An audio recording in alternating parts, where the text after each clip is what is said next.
Good morning, folks. It is your early morning Kurazar here in some universe where 10 o'clock is early in the morning. Granted, if I was still in college, it would be. But we have the early bird crew here. Who is here? I have new faces here already. Just looking at the, I can tell by looking at the colors of the icons in the chat. It's like, oh, I don't recognize these colors. We have Kyokyo Disaster, who is here 70 minutes early. It was 5:49 for you. So is that 5:49 in the evening or the morning? Because in the morning, boy, I can't do... There is no time, no universe before about 7 a.m. for me. It just doesn't exist. Well, unless Kurzini's sick, then we're up at all hours of the night. We got Ryuga here and Oak Tree. Thanks for being here, Oak Tree. One of my moderators on the channel. We have the Sushi Dragon here for their first stream. Looks like it is afternoon where you live. We've got Keth here as well, in Nimue Delac and Wade Parker. Wade Parker's following instructions, making some coffee. I'm not usually a coffee person, but this morning it was needed. So I am caffeinated, got some high octane stuff, or I guess low octane is more explosive. We got Katie Cat with her trademark Hellar and Ladit. We're talking about favorite teas, and I think I saw Oak Tree as I was logging in mentioned where was it here? Here we go. Earl Grey Lavender Mix. That sounds wonderful. I love Earl Grey. I love lavender, so that sounds like a perfect mix. Goothlop is here with an afternoon. Afternoon all. Oh, and chat just jumped like crazy. Holy moly. You guys, keep it down. Keep it down. It's too early for this. We've got in Goxeron and Alyssa F. and Agtash. I think Agtash, you're a new face around here. We've got Triple X Ape Triple X. Good morning to you, Ape, and welcome to the stream. I think you're a new face here too. Got some green tea makers and some breakfast tea makers. And Tayla Gaming is here. Welcome, Tayla. Good to see you again. Kevin S. Hello to Kevin S. And Nightbot. Nightbot. Oh, Nightbot. You so silly. You so silly.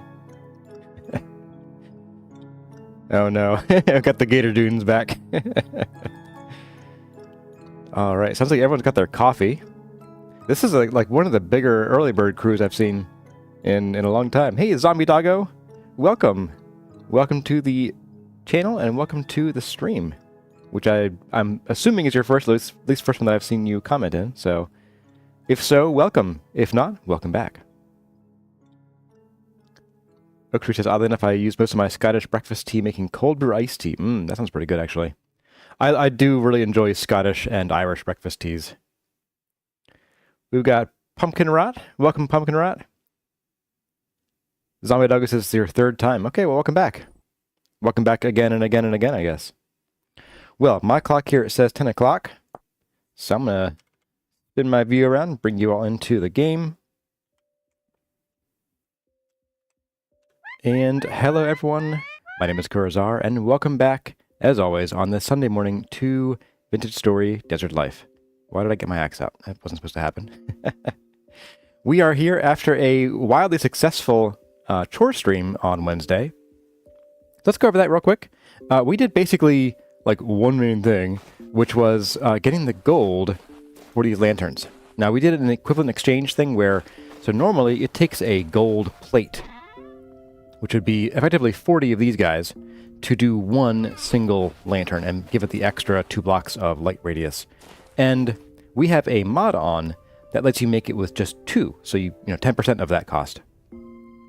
And unfortunately, because of the way the mod works, you can't add the leaf lining in afterwards. You can do it with the plate, but not the mod's version. So what we did was, since I wanted to do that and I just goofed and I forgot to do it, we basically dug out a bunch of gold, threw away an equivalent amount of gold nuggets for leaf lining, and then replaced these with, we just replaced them with plates and threw the plates in here. Same result. We have nice, pretty gold-lined Muda Taco's lanterns, and they're brighter now, so We're good. We have a big crowd this morning. Let's see. We have Luna Rose. Hello, Luna. Welcome to the chat and welcome to the streams. First timer. We've got Chris11119. It's a lot of ones in there. Hello, hello. You got chicken in the oven and some time to kill. Hey, welcome. Also first stream. And Lake Filter. Good to see you again as always. So today's plan is pretty straightforward. I would like to do three main things here. One is I want to work on the very, that was weird, the very basic like bottom floor wall plan for this, because we wanted to. Well, I made a vote. I put a vote up, and you all wanted me to do sort of like a flower shape, like petals in these quadrants here, and these will kind of be like living quarters and probably some functional rooms that we'll use for certain things, or at least set up to look like them. We might not use them because this is a lot of space for one person. This is a lot of space for one person. My goodness. So I want to do some of that. We probably won't build the walls higher than like maybe 2 blocks, and maybe even just one, just to get it on the map here, so we can look at it and be like, yeah, this is what we want. I'd also like to dig the canal under here. So we'll break our ankles. We'll come in here and I managed to do it. We'll get these arches in here, underneath here. I do want to dig out sort of this area here to build like little staircases up on either side. And then we'll, I guess we'll start on the water. We're going to do just a 1 block deep canal here, because I don't want to mess with having to do multiple blocks deep. Because if you all saw, and I have to remember that I'm not in creative mode anymore. We did hop into creative mode to fix the water on Wednesday as well. We came over here, and Hypnotic's technique of placing lake ice in the water is working really well. So as these melt, they're just being replaced with full water blocks, which you can't really place a water block without having a solid block to place it against. So the lake ice is perfect. So yeah, we'll get some of that done today. And then as a stretch goal, after we get the canal done, we will get some more work done on the wall. I think it would be nice to, for the section that we have completed, maybe do this. Maybe get the andesite pushed in by half block, get the arch smoothed out. I got a couple of really positive comments on the arch. People saying like, I was seeing this as blocks before. Now I see the arch from right here. So really happy that that's coming out across to you guys. Who else is here? We got Gia Van Dowser. Good to see you again, Gia Van Dowser. And we have a question about how does gold make the lamp brighter? So it's a reflective surface. Like for realism's sake, you would want to put silver or gold in a lantern to make it brighter, because you got light going into the roof and the floor of the lantern and on these little side bits here. So by putting something reflective there, rather than being absorbed by the dark materials, the light is reflected out of the enclosure, and so you get a brighter lamp. I don't think that like putting gold or silver in a lamp in this pattern would necessarily be useful, but you'd see it in like Bullseye lanterns where they cast like a beam or a cone of light out. Let's see, we have plenty of food. Okay, so I guess we can go ahead and maybe we'll make it morning, because it's kind of hard to see what we're doing here. Yeah, let's do that. And also, I did forget, we did want to bring this down by 1 more block. So I guess we won't worry about that at the moment. Or are we doing 1 block? Maybe we aren't. No, I think we are. I think the plan is we're going to bring this down to 114, as I recall. So we'll put the plan work up here. It'll just happen to be the second block of the wall. That should be fine. So Bullseye lantern is basically a wand casting cone of light. Yeah, pretty much. Welcome Komodo 150 and 104 Woodworks. Hey Kurzar, first time tuning in live after binge watching probably 100 hours or more of both guide seasons. Oh yeah, that's a lot. That's a lot. You finally feel comfortable playing the game. I thought you so much. Hey, thank you. I'm glad to hear from you. And glad to hear that you got in the game. What do we have as far as blocks? Let's make some more of these things. We made a wedge chisel, a steel wedge chisel last time. On our first attempt, too. I did bring it, right? I didn't bring it. Oh, it's sitting back at the base. Oh, my goodness. Oh, I'm a nut. Oh, I'm a nut. Oh, I wanted to bring that over here. Unless I happen to have something on my back. Or are you back here? No. My back is empty. Okay. Well, I guess we're going to make a midnight run back to the Oasis. And then we'll grab the tools there, because this, gonna die. That's not gonna make it. Yeah, so in the chore stream, we went over to the gold deposit we found. Because we'd spotted a couple surface gold nuggets right south of our translocator here. And there were actually 4 nuggets right on the surface, which means that if you take any nugget and you dig down, like directly down beneath it, you are guaranteed to find a block of that type. Now, whether there are more or not, it remains to be seen, but you're guaranteed to find at least 1 block of that type down there. So there were at least 4 gold blocks, and they were spread out enough that it told me that there were multiple deposits of gold in the quartz. Now, granted, those deposits are pretty small, but we found boatloads of gold. That 128 plus change we have in there is enough for 66 more gold leaf linings for lanterns. So we're pretty good for a little while. That's not all that we're going to need. We will need more eventually. But for now, it's a great start. And we didn't even mine up the whole thing. There's more gold in there. Might not be a whole lot left. I don't know how far or how much farther that deposit goes. The quartz, I mean. But I suspect there's probably around 40 more nuggets or so at least. Just based on the size of that deposit so far. Hey, Capri Sun Ghost. You're a name I haven't seen before. Welcome. The Midnight Run, absolutely. The Kurzar tries not to forget something challenge. Oh yeah, the streamer blindness and forgetfulness I'm learning is... I have much greater respect now for streamers than I used to. Like, I used to look at streaming, honestly, as, like, silly and frivolous and, like, who would watch this stuff? And then eventually I found myself watching streamers and becoming one. But the whole thing of like, oh, you didn't see that thing? Oh, you're so stupid. You didn't see that thing right there? It's like, well, no, because my vision is kind of like right here. Like, that's all I see in this circle, wherever I'm pointed. Taylor Gaming is also playing in a desert and working on another massive build. Cool. Which is probably more than you should have taken on in your first world. Yeah, big builds are a challenge in a first world. I mean, in general, they're a challenge. First world, very ambitious. Excuse you, sir. Mr. Fart Breath over here. All right, let's get a meal. Get a 2 meal. Throw this empty old thing down here. Restock our current food supply. Yeah. 45, 43. Yeah, we are golden on food for a little while. Probably another stream or 2, most likely. Think I should take some forging materials over? That's soon. Yeah, I don't want to take the anvil too far from the windmills. Otherwise, I will have to, do this again. More midnight runs. Speaking of which, let's see. Is there anything else that I want to bring with me? I don't think so. I think we're golden here. Material-wise, we've got plenty of acacia, which reminds me I need to chop down some more acacia trees and replant them sometime real soon.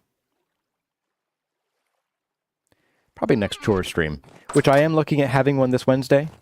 So look forward to that. I think we will definitely do the acacia on Wednesday. That's just, it's been needing to happen for a while. I think we're good here. Got sticks. Plenty of sticks. Any other rocks that I want to bring with me? No. Blimey stone. Forgot about that. Snad stone. Oh, we got some bare brick blocks here. Let's bring them. Absolutely. Every last scrap of brick I can get my hands on. Or, sorry, ashlar. The flowers. The flowers are kind of speaking to me like we should probably think about starting to grow those. We do need a high place to grow them on. Except for the like orange ones. Okay, I think we're good.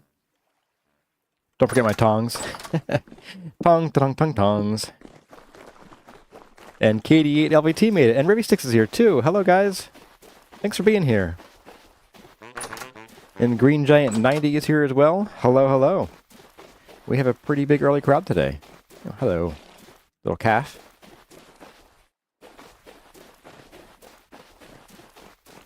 I should put a light in that thing over there so I can see it from afar.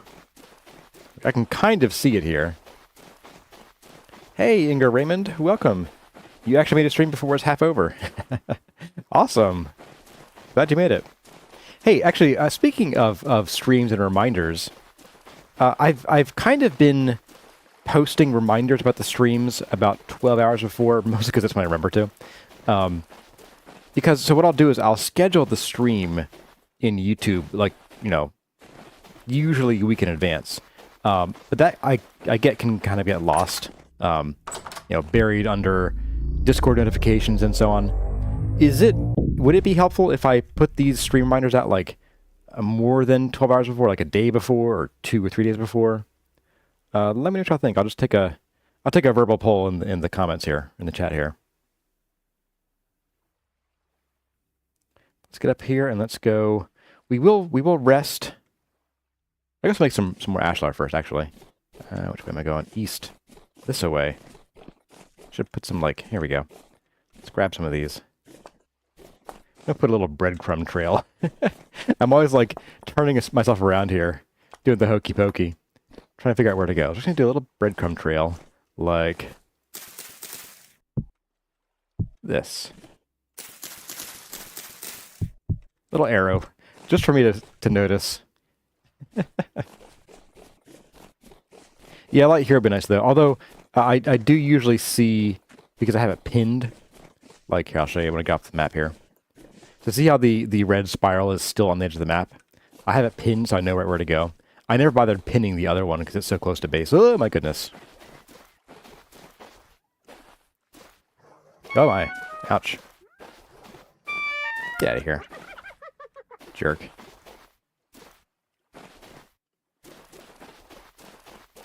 So let's see. We got Rigo's been good with catching streams. Sushi Dragon got your first copper anvil. Found fire clay. Nice.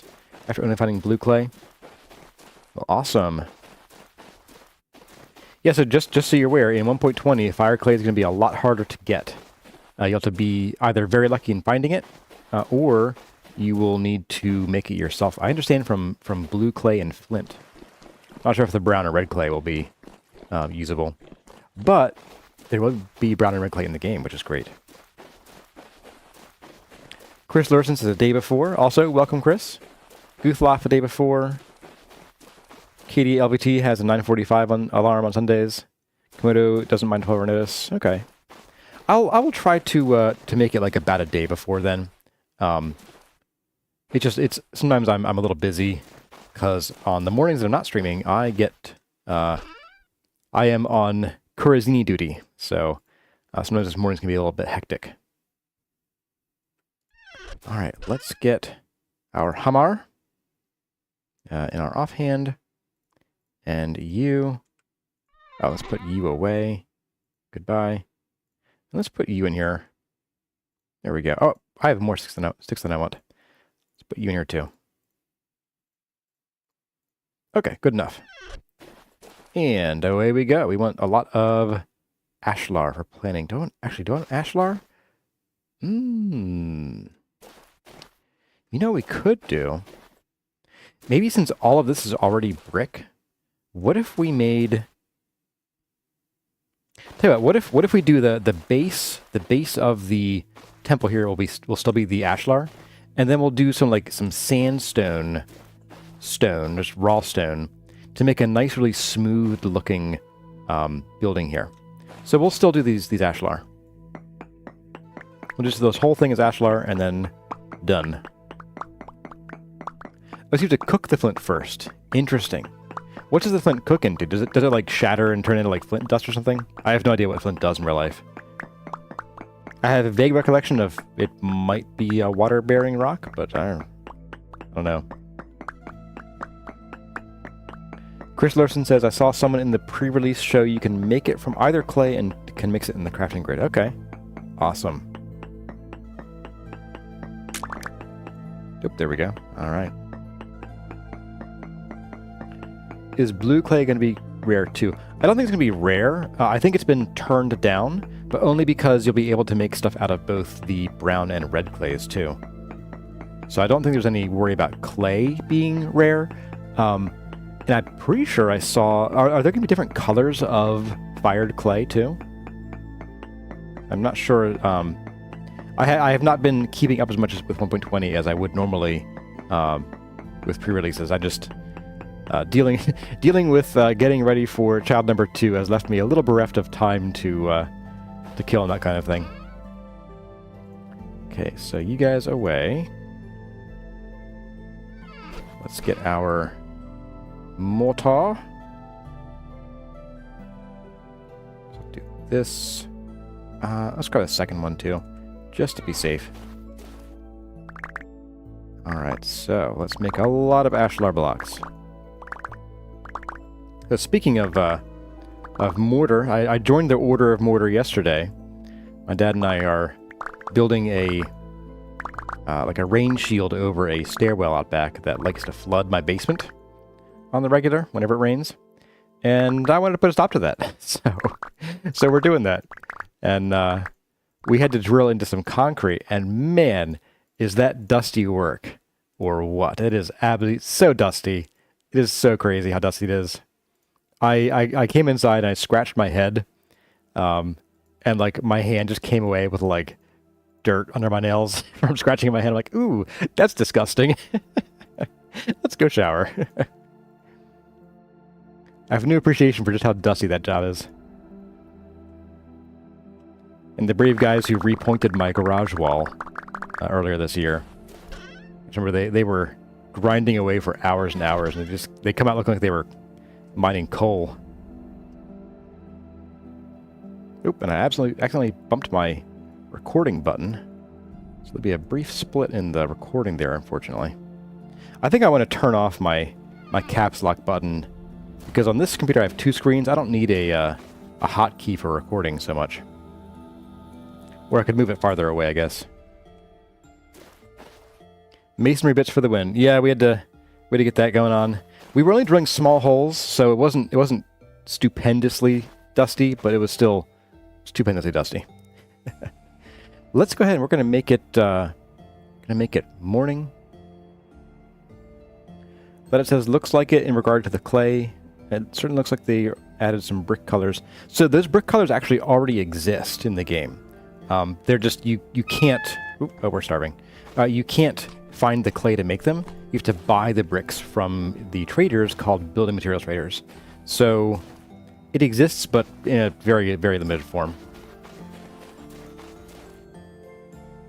Okay, so let's see here. So in here, somewhere in here, like, and probably out to about here, we're gonna have some kind of dock for boats and ships. Somehow, we'll figure that out. And we might even put the dock like in here and have it sort of be underneath what's essentially the first floor of the temple. So I guess the question is, how far out do we want these petals to come?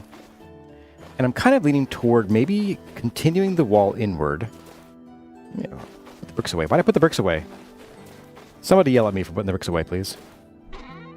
Okay, bricks. Well, ashlar. I'll forever call them bricks. In my heart and soul, they're bricks. I have to do some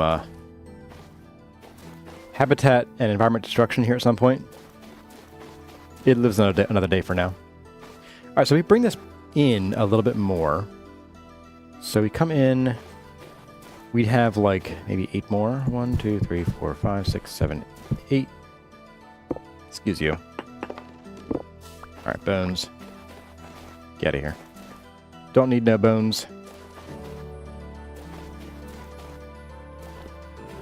And we'll bring this in by 8 as well. So 1, 2, 3, 4, 5, 6, 7, 8. That gives us still a very large central area here to build with. So I think that's a good start. That feels a little more sane to me as far as size goes here.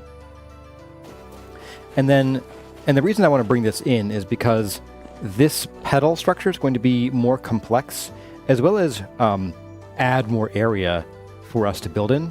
So I figure having a smaller central area might make it feel more like a flower. So let's see. Let's just do something real simple. We're going to come out here from a corner.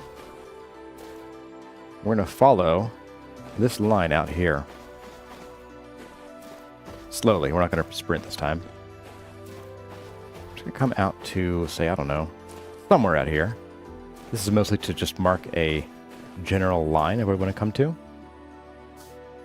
So just something like this, so that when we hit this demarcator, we'll know we've hit the center line of our petal here. And looking at the map, yeah, that seems... Even that might be a little far out. It might be more like here that we come to. So we'll see. So my plan here is we're going to come out. We're going to do like basically 1, 2, 1, 2. And we're going to keep this simple. We're not going to make a full-on curve. What I'm going to do though is we're going to do like 2x1s and then 1x1s. And then we'll go to 1x2s as we bring it in toward the center here. And then we'll sort of do like a straight line for probably 3 or 4 or 5 blocks like this. Something like that. So we'll do a few 2x1s here. Maybe like 4. Then we'll do like 1, 2, 3, 4, 5, 6. Something like that. Oh, we're already farther out than I thought we would be. Okay. Maybe. Let's see. How's this looking here? No, I want a steeper angle than that, I think. I think this is going to be mostly horizontal here, actually. You know, let's stick with this as our demarcator. Let's say this is going to be our wall distance. I kind of like this. Like just looking at the size here, it looks like we could make a nice little curve here. So let's bring this out quite a ways. I'm going to bring this like... This is pretty big, actually. Bigger than I thought it would be. Okay, how far is that? I think we can work with that. So then we do like then we do a 1x4. We'll do a single 1x4. And then we'll do a couple 1x2s. Something like that. So 3 1x2s, maybe 4 1x2s. Oop, I'm out of bricks. There we go. And then we can do like a couple, oops, not quite like that. That actually lines up pretty well. I did want to have a little more... Didn't quite line up, okay. But that curve, though, that's the curve that I want. So all we have to do is adjust this a little bit, and we should be good. So let's just do one more 1x2, and then we can bring this in right to here. And we can skip these guys right here. And then I want to show you something sneaky that I want to do here in regard to where these walls join the temple base here. So we'll do this. Oh, yes. That's a nice curve. This temple's got curves, baby. All right. Let's see. So pick those up. Let's go and do the 8-block extensions here real quick, just so we get them all done and in before I forget. 2, 3, 4, 5, 6, 7, 8. Oh, this one. This hill's got to go. I did have some thought of... now, granted, my original plan is definitely to tear the hill down, but I had another thought of we could kind of use the hill in the build and have a sort of interesting... I don't know, it might make it interesting to have like a bit of a weird wall that feels shorter because it's, you know, flush with land here. I'll take a poll later at some point when we start thinking about actually knocking this down. 3, 4, 5, 6, 7, 8, and we'll sort of take it from there. Strip the sand off the hill first. Hey, we got some new faces in here. Fanny Svensson. Welcome, Fanny Svensson. 3, 4, 5, 6, 7, 8. Now what is this? Did I do that? Alright, I'm taking this up. Hey, the old wolf of Faron is here as well. Who else is here in chat? I have been focused on what we're doing here. Oh, nobody so far. Okay, that's good. He said with tears in his eyes. 1, 2, 3, 4, 5, 6, 7, 8. And 8, 2, 3, 4, 5, 6, 7, 8. Okay. Oh, and this one over here. 1, 2, 3, 4, 5, 6, 7, 8. There we go. So yeah, good point. If we strip the sand off a hill, it won't be as high, and then we'll have a little bit of wall height to work with. But yeah, we could have a sort of underground portion of this build if we wanted to. I'll put a vote up later, and probably not today. I'm not thinking about this today. I want to get this design down first. But yeah, we'll have to see how that goes, because that could be really interesting. So I'm going to do the other arch here, or the other, arch, I guess, other leg of this. And then we'll talk about the sneaky thing. So we have, let's see. Actually, I could have brought this out, but actually, no, I kind of like this as it is. We'll see why. So we're going to do 1, 2, 3, 4, 5, 6. 1, 2, 3, 4, 5, and then 4. Okay. So we're going to do 1, 2, 3, 4, 5, 6, and then 1, 2, 3, 4, 5, 1, 2, 3, and 4, and the rest all the way in here.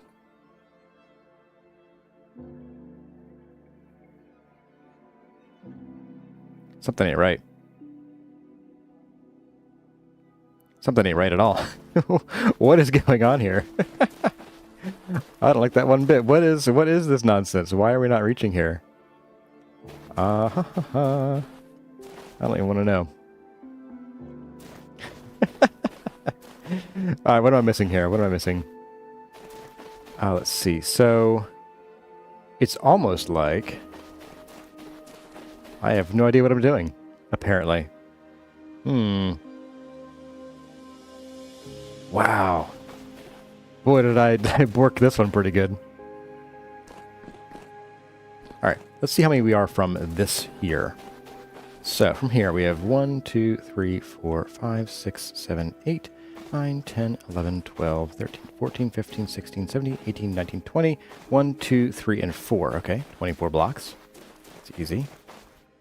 1, 2, 3, 4, 5, 6, 7, 8, 9, 10, 11, 12, 13, 14, 15, 16, 17, 18, 19, 20, 21, 22, 23, and 24 to here. Huh. Okay. Weird. Very strange, but okay. Sure. Sure, past Corazar. You do you. You just do you, man.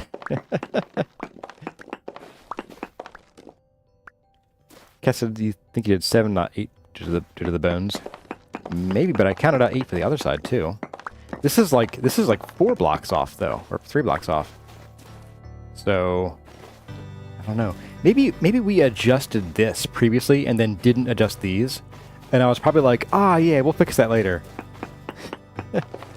Well, later came and went a while ago. All right, let's try from here, and we'll see if it makes it.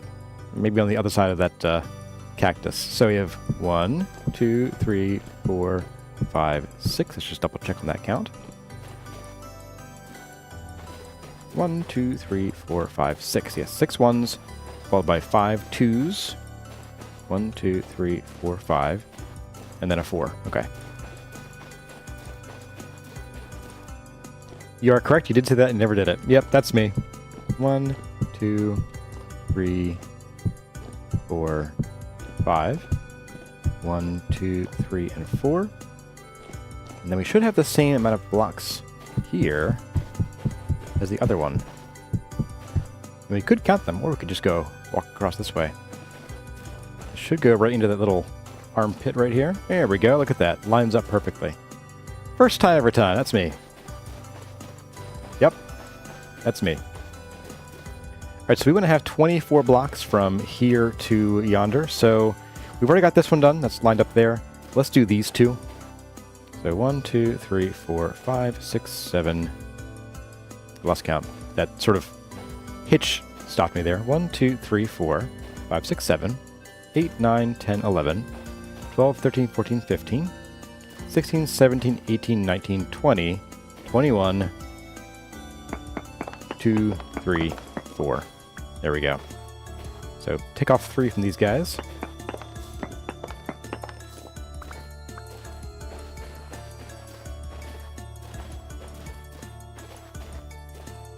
Okay, so these are probably the same thing.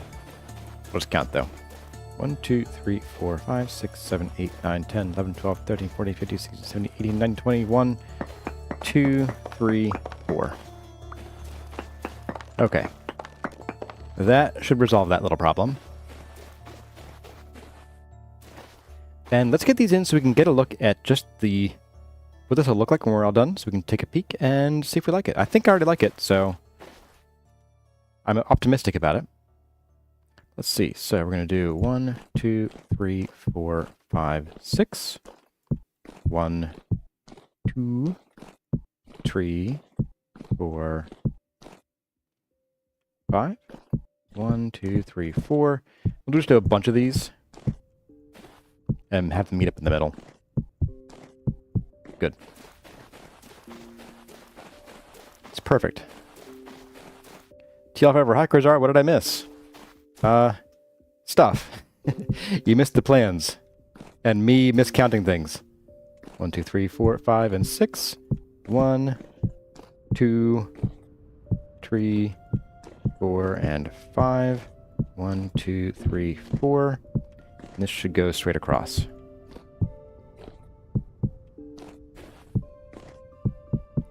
Look at it this way. They're perpendicular.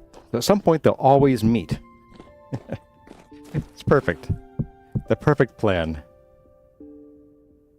Looks pretty even to me. Hang on. 3, 6, 7, 4. What? What did I do? What did I do, guys? What did I do? No! How did I do that? How did I do that? Come on. Really? How did I manage to do that? Seriously. Oh my goodness. Oh man. Off by 1. As foretold. Yeah. Oh my goodness.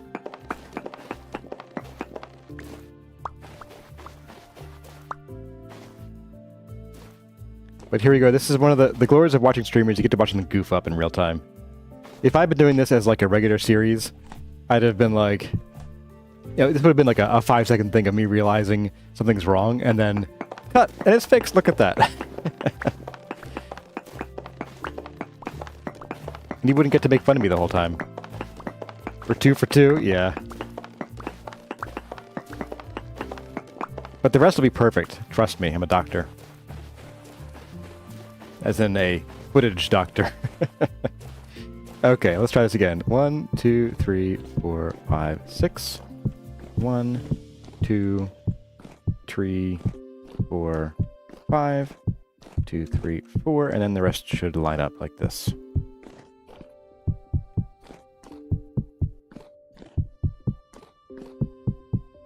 Alright, so this should be it. 3, 6, 7, 3, 3, 6, 7, 3. Excellent, okay. Got bunny ears. Ooh, I hear that. Got friends underground. Okay. So, we're back on track. Get these last 2 petals up and running. That was painful. That was real painful.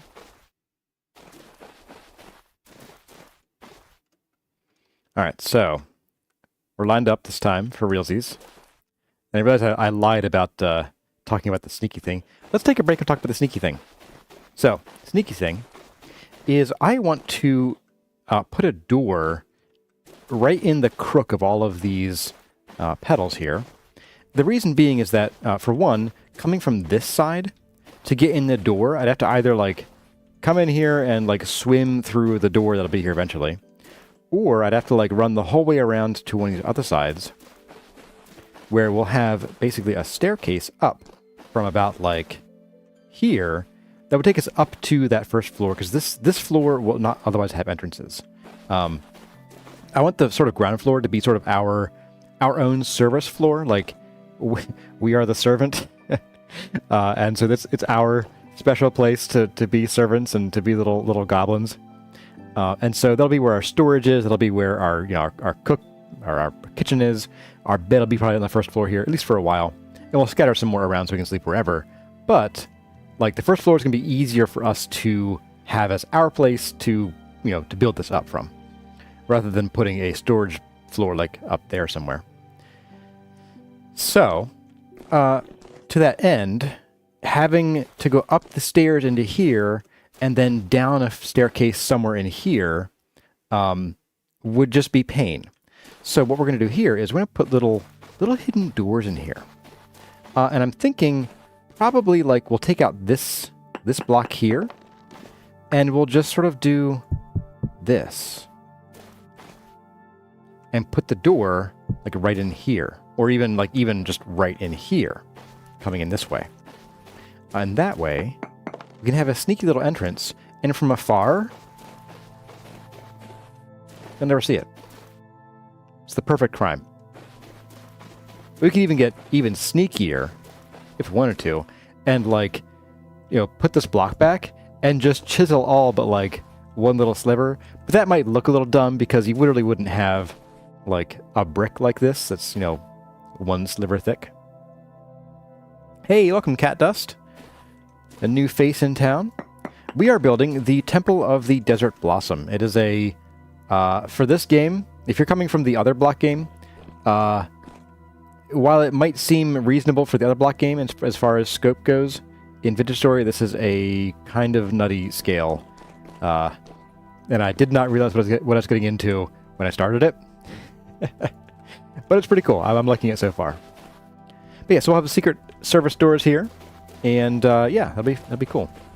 Let's go ahead and we'll do it here as well. A bit like that. Let's get them all done. Cal, this is my construction site. Get out of here. Jerk.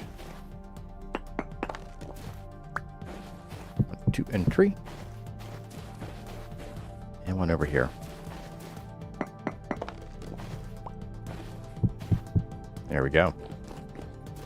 Alright, so let's get these petals going on, huh? Are we lined up this time? Yes, we are. 2, 3, 4, 5, 6. 1, 2, 3, 4, 5. 1, 2, 3, and 4, and then a bunch.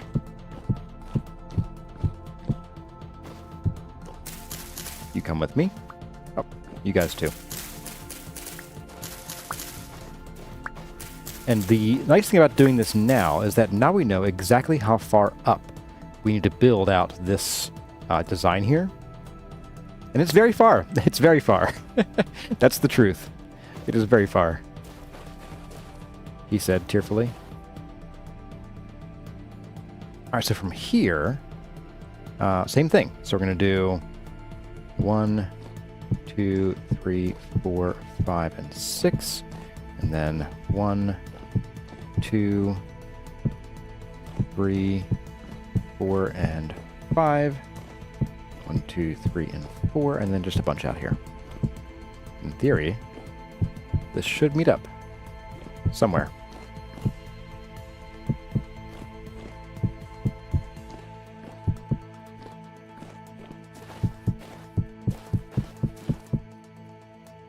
How's that looking? We got 186.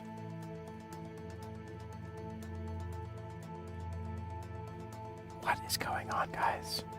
We're 3 for 3. 185. 186. How are we doing this? What is going on?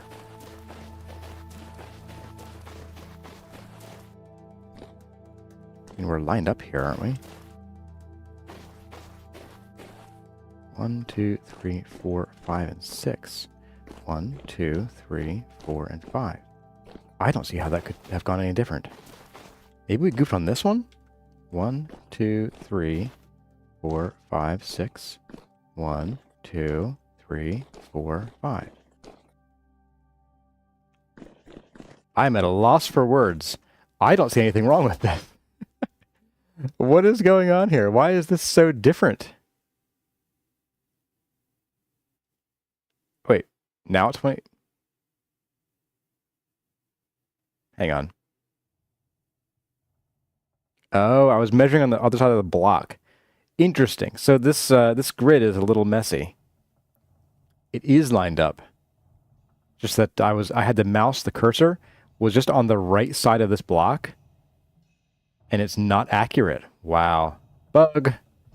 Bug. Okay, we did not mess this one up. That is golden. Speaking of golden, it is time for us to go to bed. Ooh, right, we already had that marked.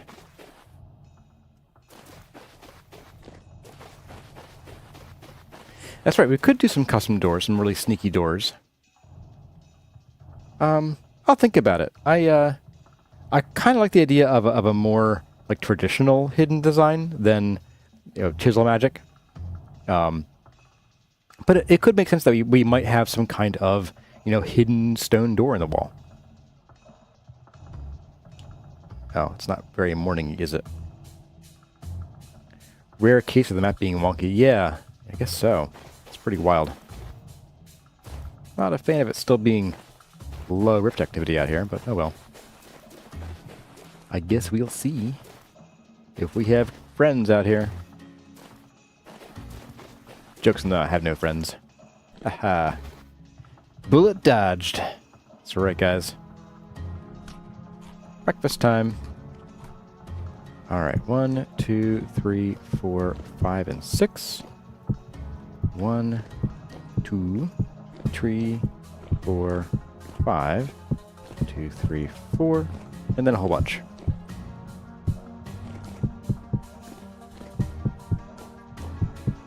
There we go. Start with that. Hello, next meal. Decent weight. Alright. Next few meals.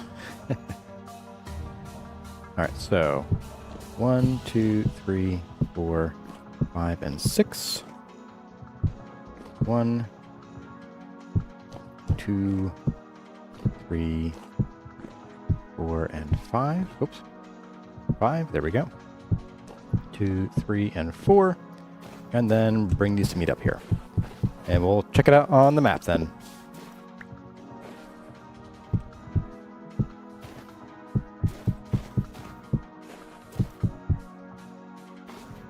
Okay, there we go. Oh, hello, friendo. Map in my screen. Okay, 3756 on the north side of the block. 3756. All right. And on the east side, 368. 2. Oh, wrong. The wrong thing. 269. 269. Okay, we are good. See? Perfect. First time. Every time. Told you. 1, 2, 3. Dig this out here. Now, if we decide to keep the hill here, we might not need a server's entrance up here because we'd have like probably some kind of staircase leading to the top of the wall right here instead. So that could be an interesting asymmetry. So we talked previously about symmetry versus asymmetry and how sometimes symmetry is really cool, sometimes asymmetry is really cool, and sometimes mixing them can be really awesome too. And here's a case where mixing them could be really cool because we're already doing it here where this entrance is over the water, which is different from these 3 entrances over here. Well, the future ones at least. And so that makes a bit of interest here. And also the fact that we're not following the landscape and we're not like building it up and putting all this fill in here. So we're getting asymmetry in the wall heights as well. They're going to kind of follow the lane for the most part. Now the original plan was to tear down this hill here, and we were going to then just have a much flatter space to work with. But earlier I said we could maybe use the hill and have this as some kind of interesting asymmetry in our build. Similarly, I'll probably leave this hill for the most part, which is over there, because that's interesting too. Like if we just had something flat there, it would just be more of the same. Having the hill makes that visually interesting. Got the shadows playing over there, and they change as the sun moves. So I am kind of leaning toward we keep this hill, or at least most of it. But we'll see. We'll see. That could be something fun to play with later. But for now, I will go ahead and we will do this. 1, 2, 3. Dig that out. You. 1, 2, and 3.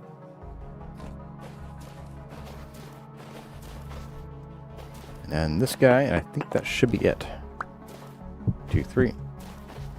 Look for the little L-shaped walls here. Yes, yes, yes. And yes. Hello, you. Okay. Well, that is fun. That is fun. I'm thinking...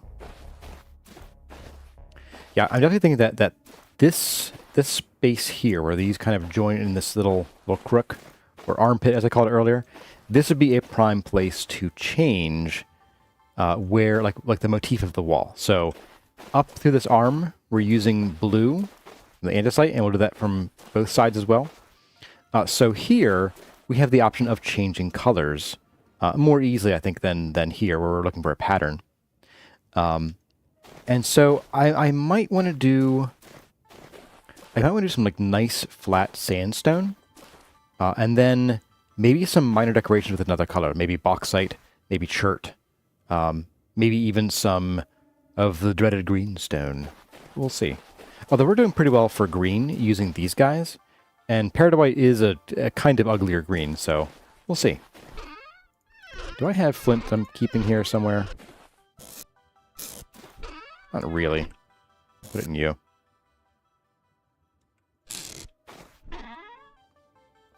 Oh, I should mention, for anybody curious about the timing of things, we also slept through a temporal storm at the end of, or I guess it's sort of near the end of the last chores stream. So anyone looking for that, that's why we're not having one for a while. It just happened to fall on the wrong day. Okay, so we have planned the floor and walls. I'm going to check that off here on my good old-fashioned paper list. We have Zero Xeon here as well. Good morning to you, and Larry Capija. I'm assuming that's how it's pronounced. And Alyssa F reminded me to keep hydrated, so I'm going to pause, or I'm going to mute here and hydrate.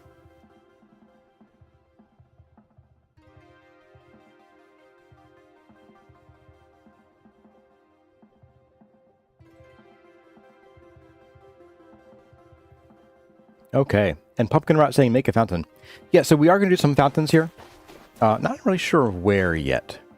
I'd like to put them in places that would make sense from a like old school, we have to use like aqueducts perspective.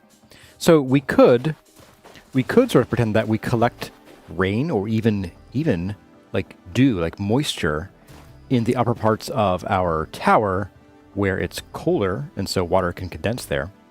And then maybe that serves as a storage tank and a water tower to add pressure for pipes and aqueducts that maybe run underneath our roads here. So we could do like a fountain on the end of these here. We discussed that last time. Maybe putting some kind of fountainy thing or other attraction up here. That could be really cool. Speaking of attractions, I think we planted trees up here, didn't we? I think so. No, we were going to. We just never did it. Okay. Interesting. Okay. Yes, this is pretty cool. This is pretty barren, so we're going to definitely be putting something here.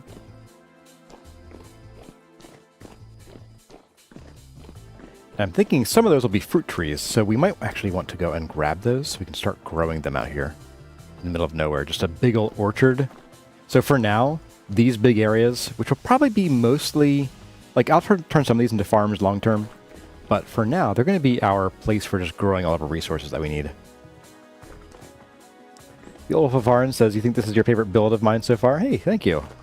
I am liking this. So I was unsure starting this a few weeks ago with you guys. I was like, oh my goodness, this is gigantic. This is stupid. Like, I'm an idiot for making this. But the more I get into it, the more I'm finding myself enjoying this process with you guys here. And enjoying the creative part of it too. Not just the hangout and chat, but also like, this is looking more and more interesting to me, which is a good sign that it's keeping my attention. Alright, so let's see. How do I get down from here? The ladder somewhere. You know what I'm going to do? I'm going to just put a little dirt pillar right here. That's where the ladder is. And occasionally you'll get to hear me break my ankles as I jump for the ladder and miss. Okay, so we wanted to do... do I want to do some canal work first? Yeah, tell you what, let's do some canal decoration first. We'll get these arches in, which does mean, I guess we'll start on the chiseling partly, because to get the archway in, we do need to kind of know what we're doing in the backyard. This one proves me a liar, I guess, a little bit. So we didn't chisel that one. That's okay.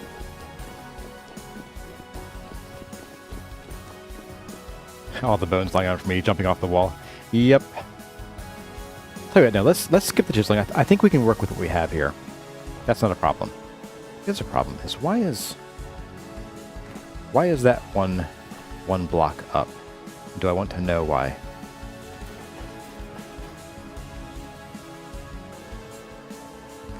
It's over here.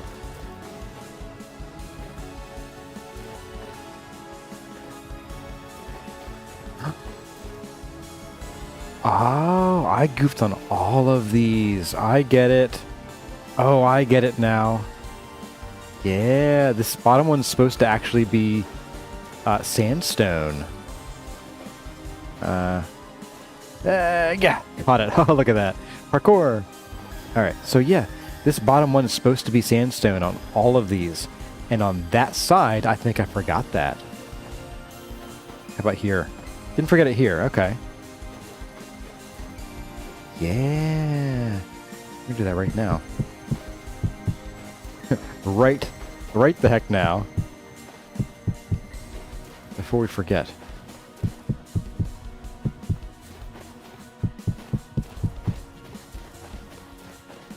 And here... here, I might make this more... Yeah, we'll do one more here. 1, 2, 3, 4, 5, 6. Then we can do this. That'll be the end of it.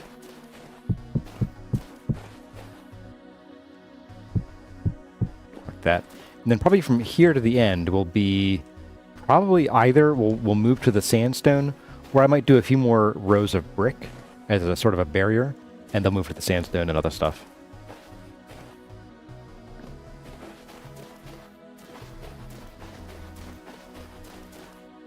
Yep, it is Radiance and Rust.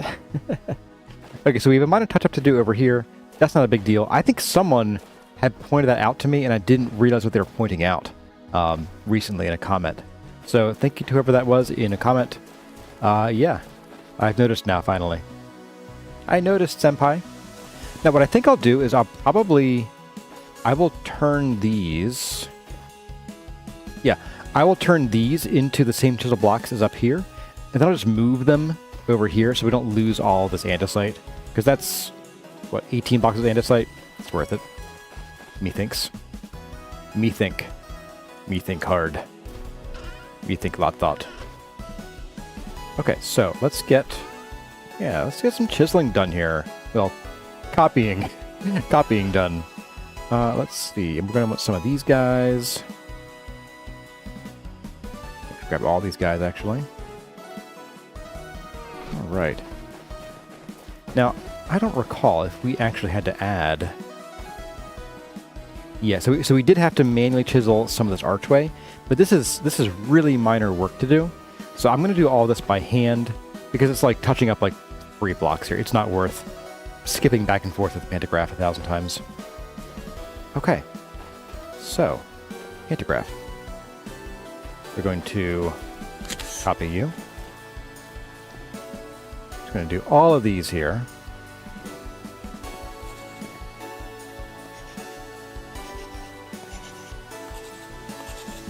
Oh, yes. That wonderful sound. Now, as far as doing all these walls, I think at some point the Wednesday chore streams will, at some point, probably convert here and there into building episodes, where the things we've already built at least one copy of, i.e. these walls or any quarter of the building, we will work on during chore streams. But I want to get, you know, probably like this quadrant, this half-ish of the build done first, or maybe even just like this part before we get to that point. And chore streams for now will be, all that resource gathering like they had been. We got some new faces here. We have, well, Pharaoh Caribou. I think I recognize you. There's another, maybe there's another Pharaoh person whose name I forget. But welcome. And we have Glory Fire 21. How is the desert life? It is balmy. It's 31 degrees Celsius here, which is, who knows, Fahrenheit. You know, real temperatures. Someone once said that Celsius is how water feels, Fahrenheit is how people feel, and Kelvin is how atoms feel.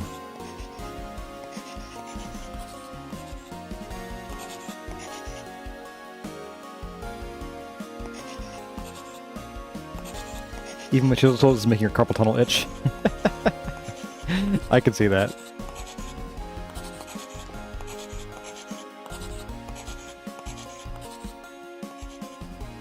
All right. Let's get a ladder. There we go.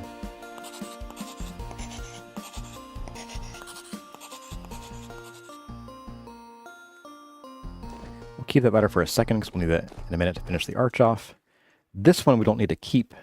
Just need to get these two. There we go. Go. Bye.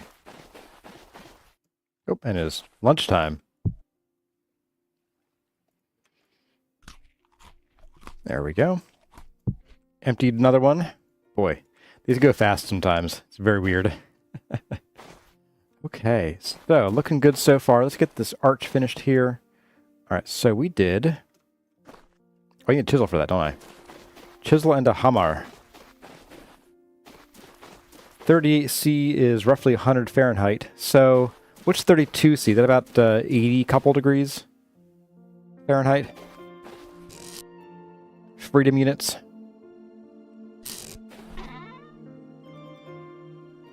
Alright, so we got these guys. Goodbye, lantern, for now. The Emperor protects the use of Imperial units. Alright, let's see. So we're doing 3 and then 2 and then 1 and then... Okay. I think I see what we did here. So we brought that out, and that up. Okay. Yeah, that is really, like, that is a super simple touch, but it really makes all the difference in the world. Oops, chisel that one by accident again. Whoa, no. Wow, that didn't hurt.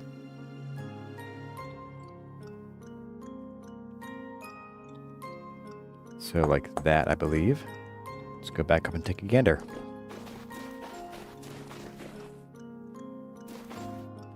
Ladder doesn't help, but I can see it, so... Yeah... Anyway, else we could do? Got a couple chunkies here. Let's take... I'm gonna chisel this guy like that, and this guy as well. Which means this guy. And can I get this guy from the ground? Ah, it doesn't matter. Ladder it is. Oh no, right here. Yeah, there we go. We could also come in here. This would require another block. But let's put one here because we have this sort of square arch spot right there. Although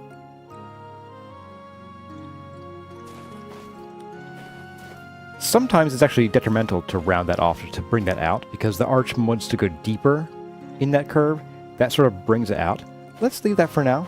We might change it later, but for now I think that's okay, actually. Yeah. Yes. Alright, let's go and grab our ladders. At least 2 of them.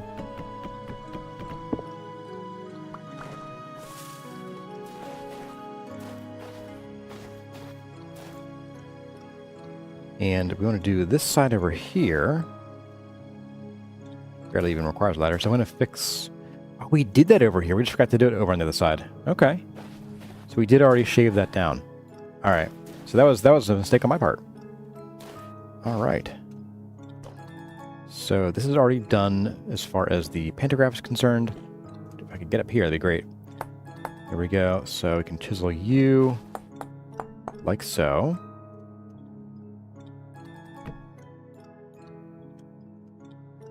We can chisel go you. Get up here in this little nook and do that. We need to get this block here slabified. And we could just grab a slab, but that's not worth the time and effort.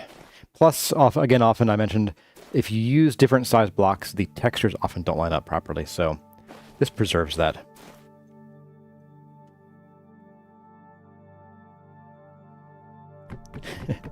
Ingdoxron says, thank God I don't use Fahrenheit. I mean, to be real, if you grew up with it, it would be what you know, and so it wouldn't feel unnatural to you at all. Like, to me, Celsius is... Like, I understand Celsius to some extent, but I can't do the math in my head, because it's too kooky. It's silly math. Alright, so we're going to do something here. We're going to now make sure we have enough blocks. We should. We're going to chisel all of these into the slabs, or into the same shape. We're going to then spin them like so. So now we have the bricks on this side of the block, and then we'll recopy it and just spread the love around.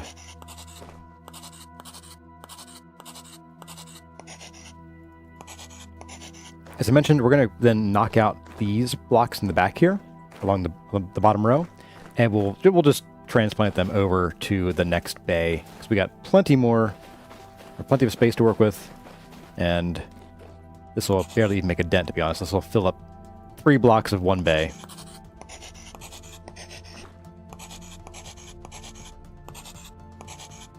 I kind of want to like open up Task Manager and like take a screenshot like today, and then one later, like once we've chiseled like everything we want to, and just see how much more RAM we're using. Because this can get real chunky real fast.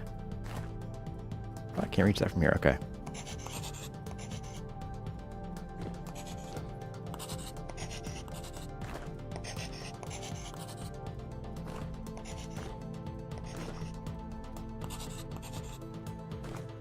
There we go. Right. Ladders, up we go.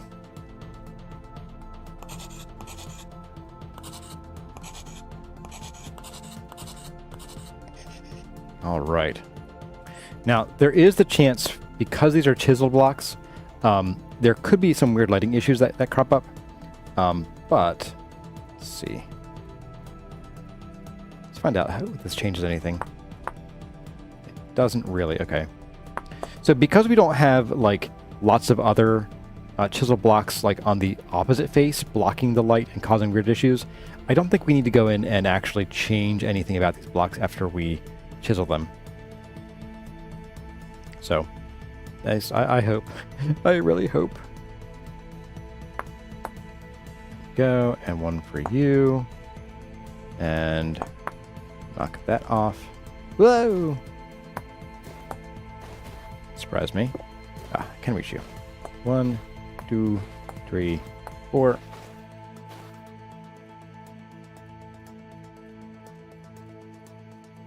And that. There we go.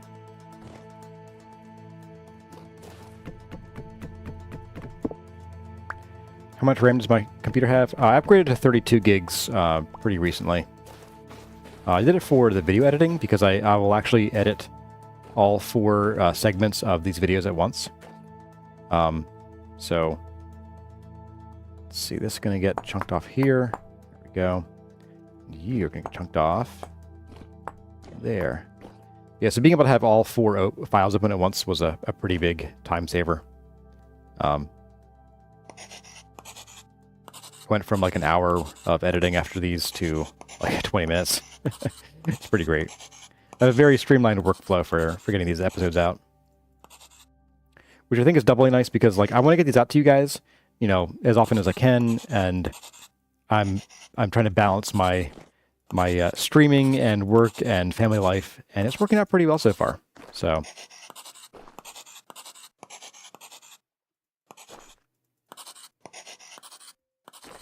which means that when I go back to doing guide seasons, which will happen whenever this season is done of Desert Life, assuming things with Kurazini's both 1 and 2 are stable, which for those of you who are new here, I refer to my wife as Kurazette, and my children, well, my child is Kurazini, and we have Kurazini number 2 coming in January. So that could pretty drastically impact my streaming and recording schedules. So once those schedules stabilize, sleep schedule mostly, as well as I guess preschool schedule, then I'll have a better grasp on what I can handle as far as streaming versus editing. One thing I do want to note, though, and this is an interesting thing to consider for the future, with the double toddlers, is going to be streaming is so much more time efficient for me than edited videos. Now, granted, I can't do as whoops. Didn't want to actually do that one, but okay. So streaming is much more time efficient for videos. Like normally with the old guide series, I could record. I typically played 3-ish hours, recorded maybe 90 minutes of it, and then spent another 2 to 3 hours editing each single episode. Whereas here, I'm spending 3 hours playing and streaming, and then like 20 minutes editing for 4 episodes, which is a very different format. You're not getting all the information condensed down into 20 to, well, for me, more like 45 minutes per episode. So very, very different formats, very different levels of efficiency going on there. So depending on the kids' plural schedules, I may look at doing another streaming series instead, depending on how everything goes. So I know a lot of folks are really excited for another guide series. I'm not doing one for 1.20 because we'll still be in this. We'll be in this probably through 1.20, the entirety of it most likely. So there is that to consider. But yeah, folks are pretty excited about a new guide series eventually. I'd like to do it, but scheduling permitting. So as always, the caveat.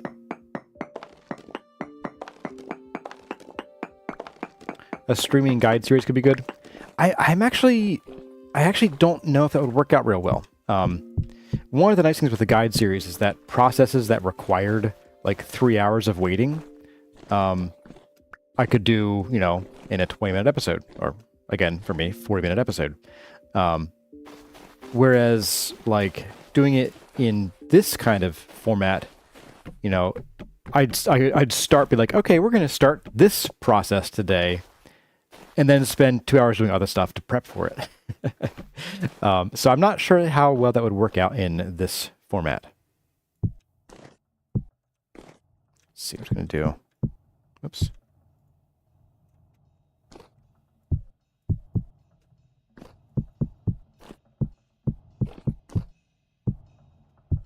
There we go. And like that, magic. All right, let's smooth out this archway as well.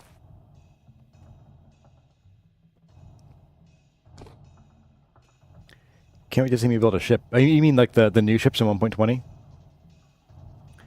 Yeah, those would be pretty cool to see. All right, let's get our chisel back out and the hammer. And boop. Ladder.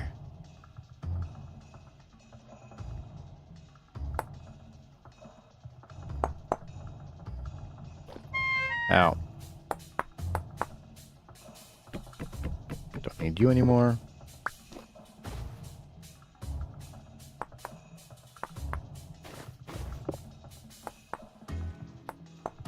There's that.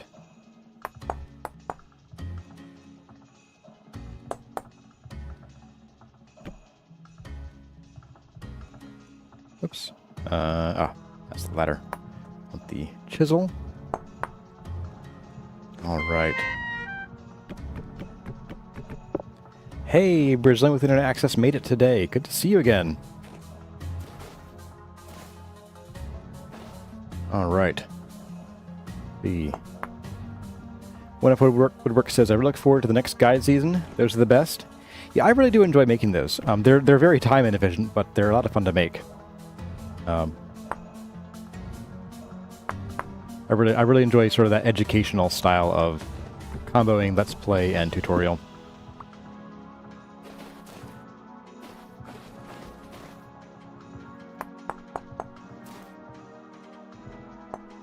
Two, three, four. There we go. Okay, so that's as far as we go there. I think we did that on this side already. Let's go check.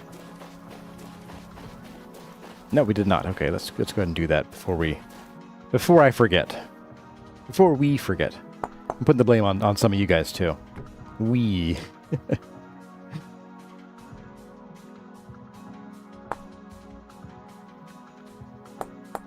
Oh. Excuse you. That's my bed. I will have you know. Medium. Alright.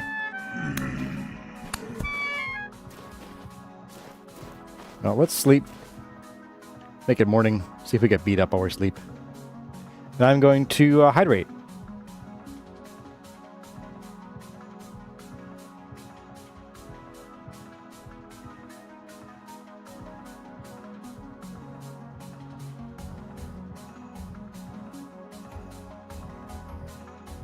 And Lab says, dude is crazy for doing all that by hand. I mean, this is actually a lot faster than doing it by hand in the vanilla game. So, I'm not complaining. Should I? There we go. Got that already. Let's do this. Okay. Didn't do that on that side. Let's let's pause there and take a look at our handiwork.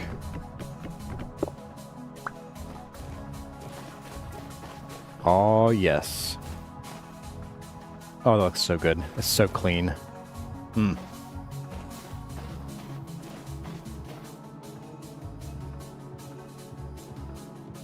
And check this side out too.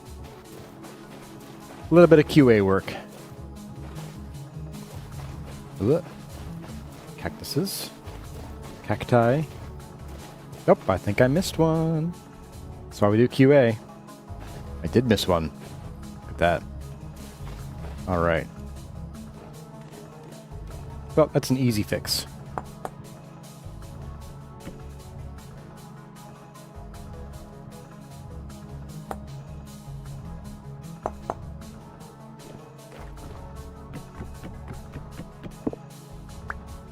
And how's that? Much better. Much better. Okay. Exciting. It's very exciting stuff, guys. All right, so I think next, let's put a pause on this, and let's get down here, and we're going to get some of this canal done here. It is, let's see, 11:17. We've got an hour and 40 minutes left-ish. So, yeah, let's see what we can get done between now and then. I think we don't need the chisel because we're doing whole blocks under here. Actually, no, wait, are we?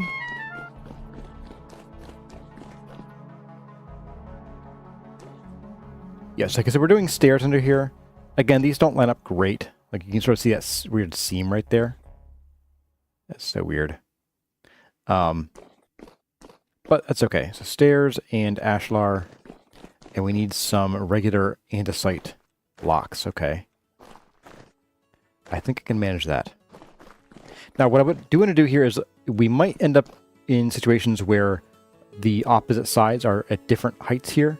I'm going to normalize them to one height. So.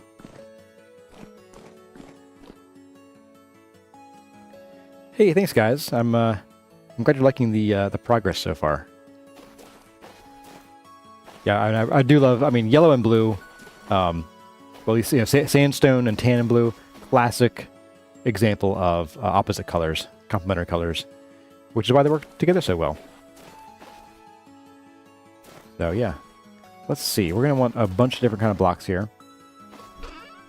Let's grab some of these, and we will also turn these into horizontal blocks.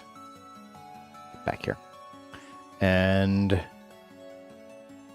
bring those. That should do for now. And I think we also want... yeah, let's grab some sandstone blocks so we can finish up this sort of canal walkway all the way down. Do I have any regular blocks? A few. Okay. Let's grab a few. Actually, this should be... We're not going very far, so that's probably enough. Although we do have the blocks in here to consider. These will also be sandstone. Okay. Hey, Lost Little Artist. Says hello, hello. Finally made it to a stream. Hey, welcome. Good to have you here. Alright, whoops, duh. Nerp, nerp. Alright, so shovel, let's shovel this out here.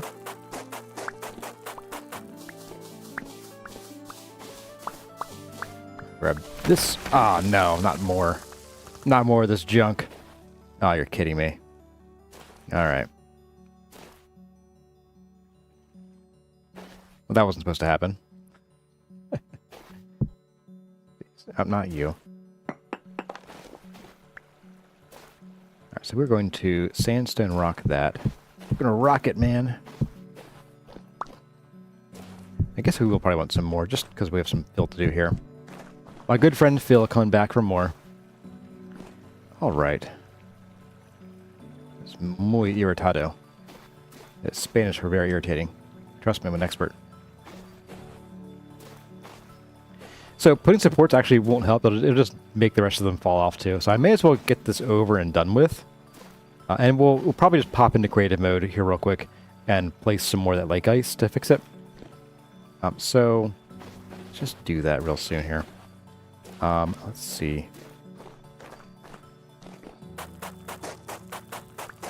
Dig all this out. And kablooey! Look at that. Alright, perfect.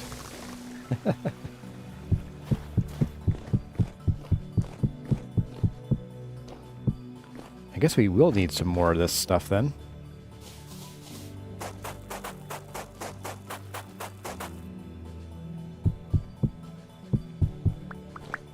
Pick up these blocks.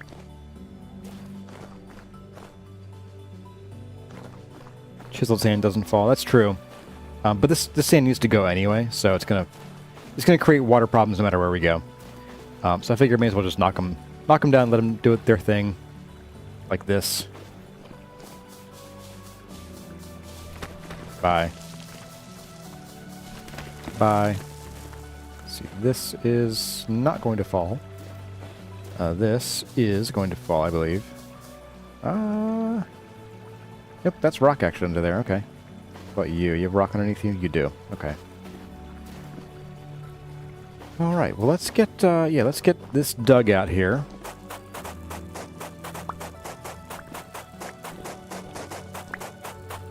And we will pop into creative mode here and just pop some lake ice in because there is just so. Explanation for those of you who might be new to the game, since I saw some new faces in chat here, is the water propagation in Story is very different from that in the other block game. And I don't think it even works properly for the most part. It could be worth experimenting though. I kind of want to try something here. Maybe we'll do it today once I get this done.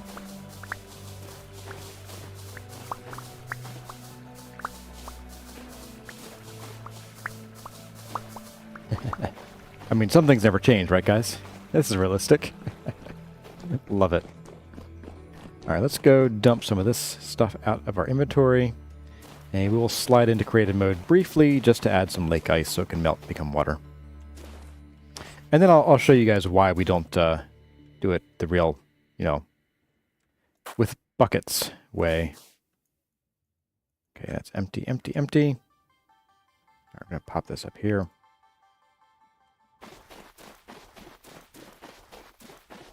Just pave the canal in lake ice. I could.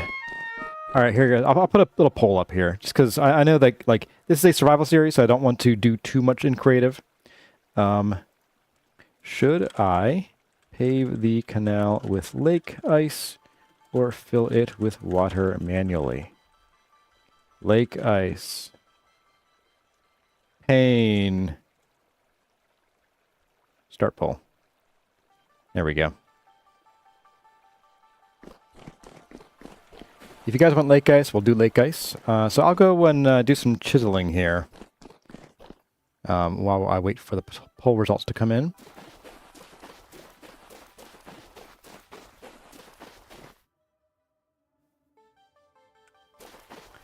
Let's see, let's put some of these away. I'm going to just get some more sandstone blocks here. Probably from these guys. Got plenty of sandstone here. Let's do it. Got a few stacks of these bad boys. As a dad, I have to call things bad boys all the time. It's a whole legal thing. You wouldn't understand. So once I get all this chiseled down, I will end the poll. So far, Lake Ice is winning in a not just a landslide. It is winner take all here. So far.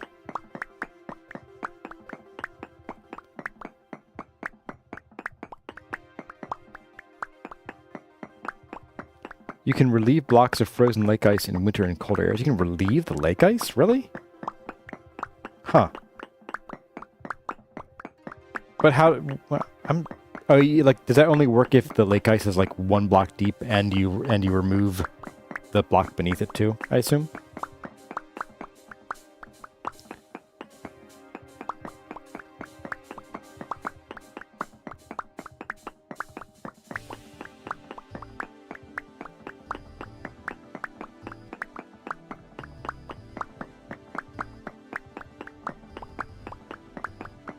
This will be enough for us to work with for quite a little while here.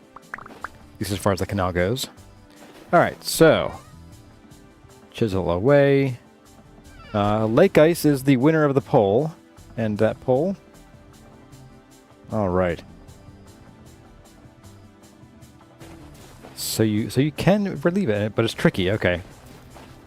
Alright, so Lake Ice it is.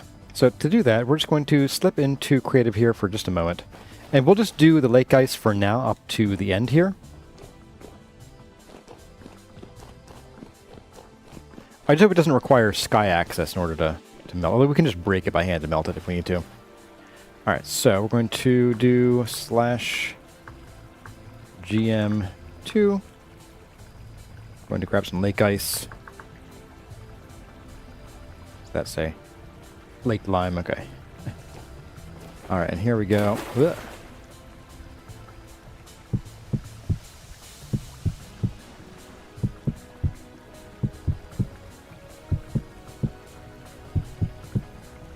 All these in. Now the water's updating properly.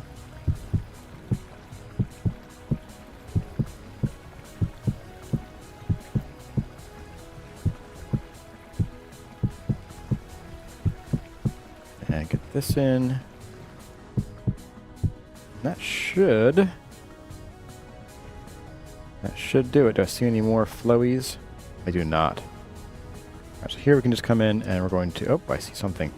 For those from me getting out of the water. Okay. Just going to do all this right down here. Oops. Saw that water block. Pop in and pop out. Someone said I should just use the flood fill tool. I am not very familiar with the available tools in that mode, and I don't want to really mess things up because I probably would. I've only used them a little bit here and there. I've never used the flood fill, so I'm a little nervous about that one.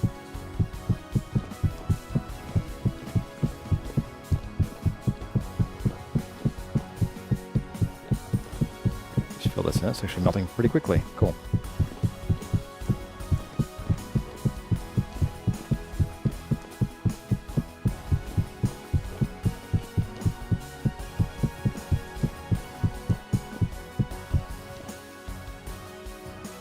Bye.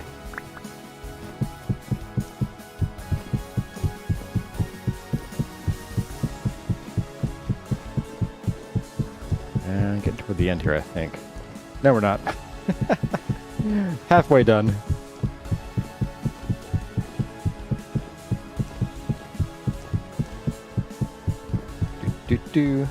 Desert skating rink. Yeah, that could be fun, actually. I did want to build, and I forget what the name is. I wanted to build one of those underground freezer structures in the desert using some glacier ice. That'd be kind of fun. Have our own gelato stand.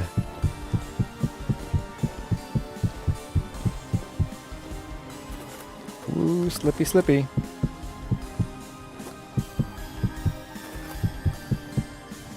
And there we go. All right. This is indeed much easier than bucket filling. I mean, it's not even comparable. Yep. All right. So, we're going to throw this into our creative inventory, and we're going to get out of creative now. If I can find the right button. I cannot. There we go. GM 1. There we go. Back in creative, and we'll let this melt. Yeah, that was much better than bucket filling. Will there be an evergreen in the canal? You mean like one of these trees in the canal? Probably not. They wouldn't really get much sunlight. So I probably won't plant anything serious down here. Alright, so we don't need the steel chisel. Let's get the blocks we need to build those arches again. I put them all away. And let's get that moving on. So you can go away, I think, for now. I guess we just need a few of you. There we go. So grab these. We'll grab something like this. I'm not sure yet. We need probably some of you, probably not some of you, and some of you. Well, let's see what damage we can do. Oh, the freight carrier evergreen. Was it the Ever Given, or was it both of them? I forget. That blocked the canal. All right, so over here we're gonna go ahead and just dig out some of this with a shovel. Just enough space for that too. It seemed. All right, so here. This is a stair block, so this is going to be our first full block. Oh, so I do need that.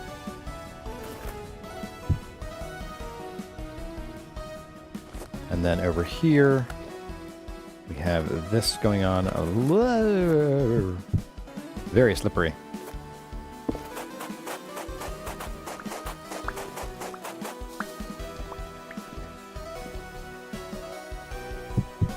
This guy in.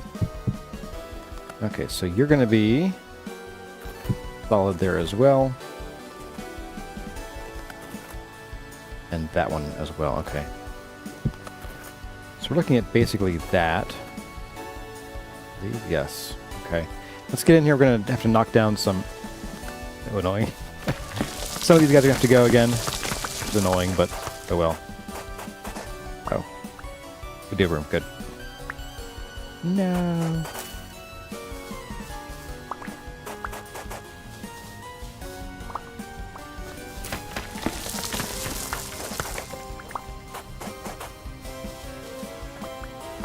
Okay, so back in here, we are going to have that visible and that, and we need this. I think I was doing dirt up here just to avoid using expensive blocks.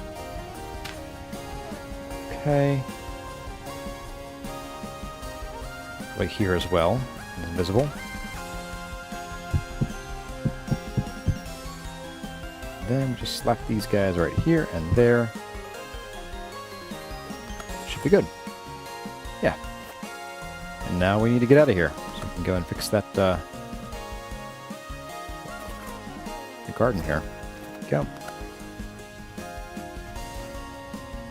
Lost Little Artists asking, have I thought of making a secret room in the temple to put up names of supporters? Like some people do in the other block game. So I thought of that before. I wasn't going to do it, one, because it is very common in the other block game, and I figured I didn't know if you guys would want that kind of thing.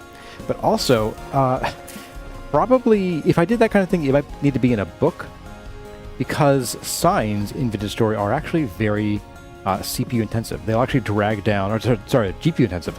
They will absolutely demolish your frame rate. So, like, you want to limit use of signs because of that. Alright, so I'm going to come over here. We're going to dig out this nonsense. Get out of here.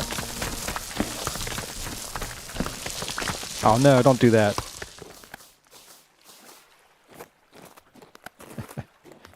We can fix this via bucket, that's fine. Alright, so just do the top first, Corazar. Alright, the slow way. Actually, just as fast, because you gotta dig every single block out, so. Alright, so I'm gonna dig out these guys then.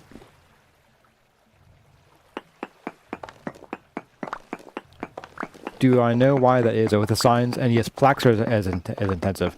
So signs, including plaques, are implemented as entities, which the player is an entity. So they're doing a lot more real-time calculations, like physics calculations, on them, even though they don't need them. It sounds silly, but it probably made sense at the time that they were coding that part of the game.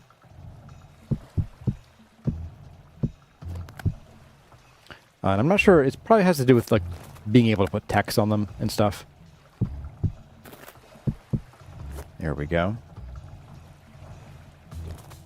Chests too, yeah, chests with, I think chests with signs specifically. The regular chests on the ground don't have any entity tag, but I'm not positive on that one, so don't quote me, guys. Just gonna dig from the top this time, it seems smarter. So those two, and then one right behind this guy. Okay. Oh, two behind this guy. Oh, we're full. We're full up.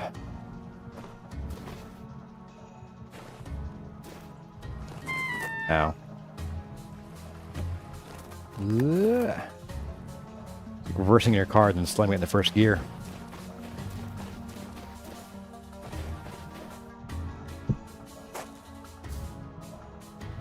What can I get rid of for now, just to make some more room? Probably don't need all these sandstone blocks for now.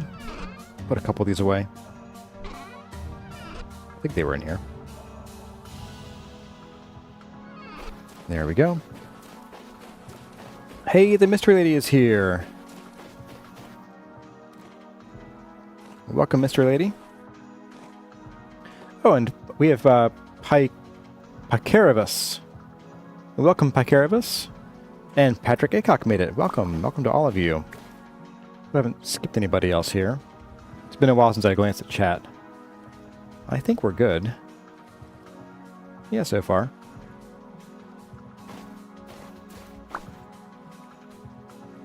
I don't guarantee a hello to everybody that arrives, but I like to do it anyway, if I can. It's the zero hello guarantee. Patented Kurazara zero hello guarantee.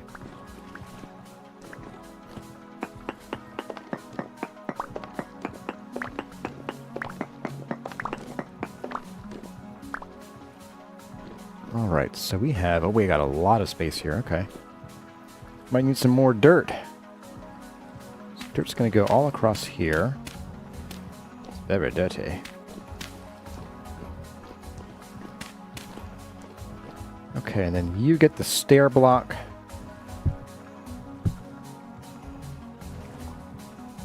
The stair block.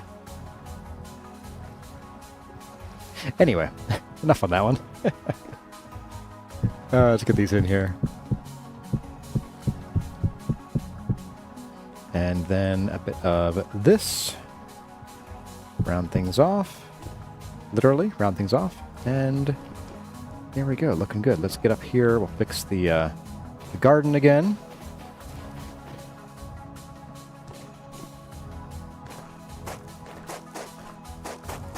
And we had flowers here, here. So there we go.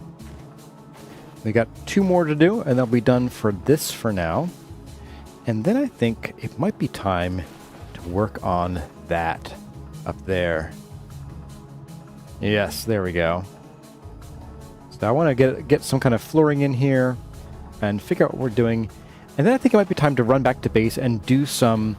Well, back to base, back to the oasis, and do some consideration of what things we're going to want a lot of, especially things that need time to grow, like, I don't know, fruit trees, perhaps?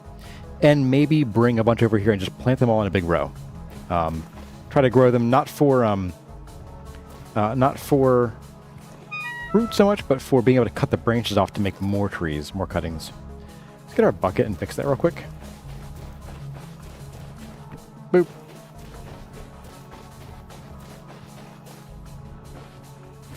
Where was it? Here it is.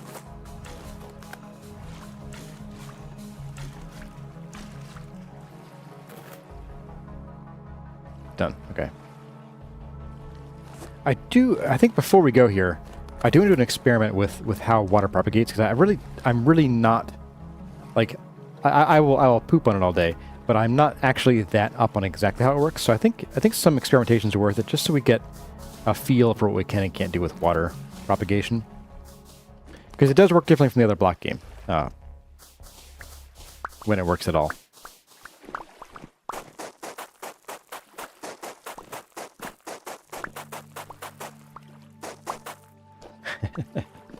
Taylor Gaming asks if there are for seeing certain shapes in our design here. No, you'll find that many times there are bad designs that crop up. There was a time in the season 2 where we had to fix a certain tower that looked a little suspicious. Hey, Quacky Duck CZ, with support for the channel. Hey, thank you so much. Video Story Guide Season 2 is great. Thanks. Hey, thank you. I am glad you enjoyed the season. And I hope you're also enjoying this one, too. Alright, let's get this worked out here. A jellyfish joke.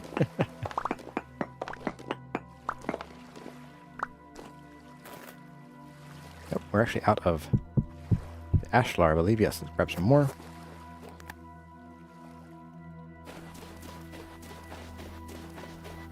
And, oh, we can't. Oh my. Wow. Oh, I have some spare bricks right here. Perfect. Oh man. Look at that. Future, or past Kurzar saving future Kurzar. Or current Kurzar. You bet. Alright, let's just do all these. Kind of goofed on that a little bit. There we go. Spin that around there, and that around there. There we go. Awesome. Oops. Drop you off too.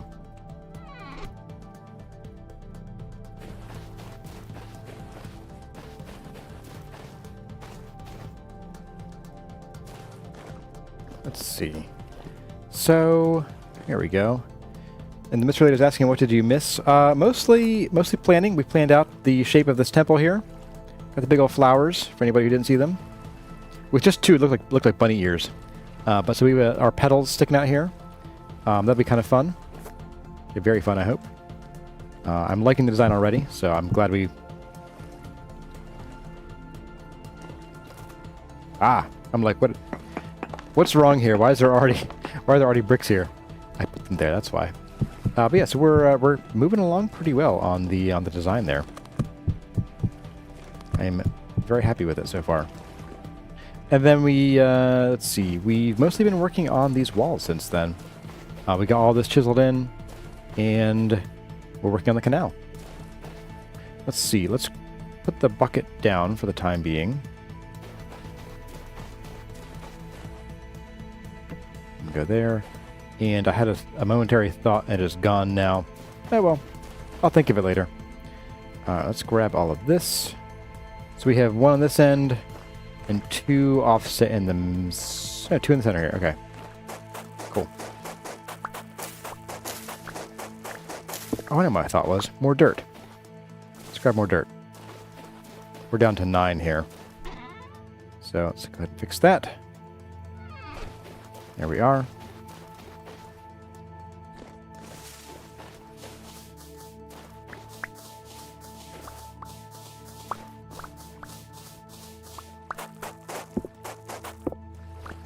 The alternate stream where Curzar became a other block game YouTuber. Yeah, that was so. The whole reason I didn't go for that particular game was just because it is so saturated. Like, it's a very saturated market, and I wanted to do something different. And I was at the time in a real big vintage story kick, and I was like, you know what? Let's do it. So I basically just logged off of the RF Fury original server for forever, for the very last time, and been doing this ever since. Kel says, oh no, you're late again. Uh-oh. Did you forget your alarm, or were you just busy this morning? Alright, so here... Yeah, here we got to bring this across. Nothing new there. And these should be... I guess about the same height the entire rest of the way down here. So, that's fine. That's fine. It's to be expected. In fact, it's in the design. Okay. Do I ever miss the other block game? Ish. I wouldn't say I miss it. There are certain things that I would like to have in this game, like the water propagation. There are certain things that I like about both games, but I wouldn't say to the point of missing one of them. Like, I really love the enchantments in the other block game, but also you need them more in that game in a lot of ways. In this game isn't designed for super speedy, awesome combat and crazy stuff, so it would feel kind of wrong, I think, for this game. Let's go up here, and we're going to do this garden as well.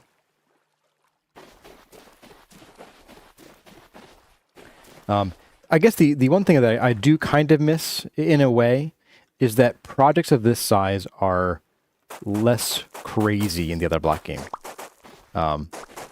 Like, this is... So, if you saw the April Fool's episode of the first guide series, I did an episode in the other block game.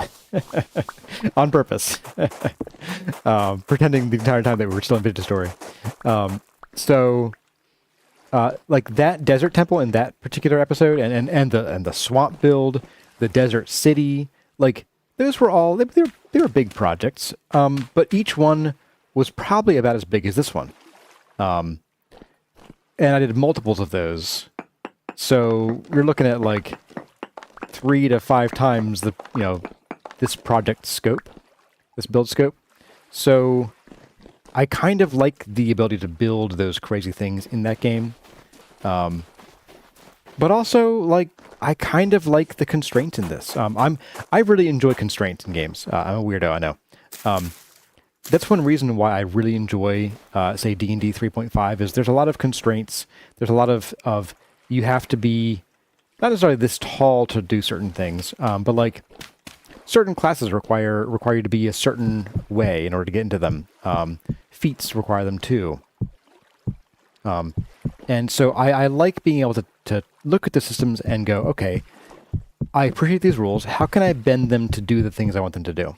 I really enjoy that process of, it's a puzzle to me. There we go. All right. Looking good. Looking so good. Oh, man. All right, so let's get out of here.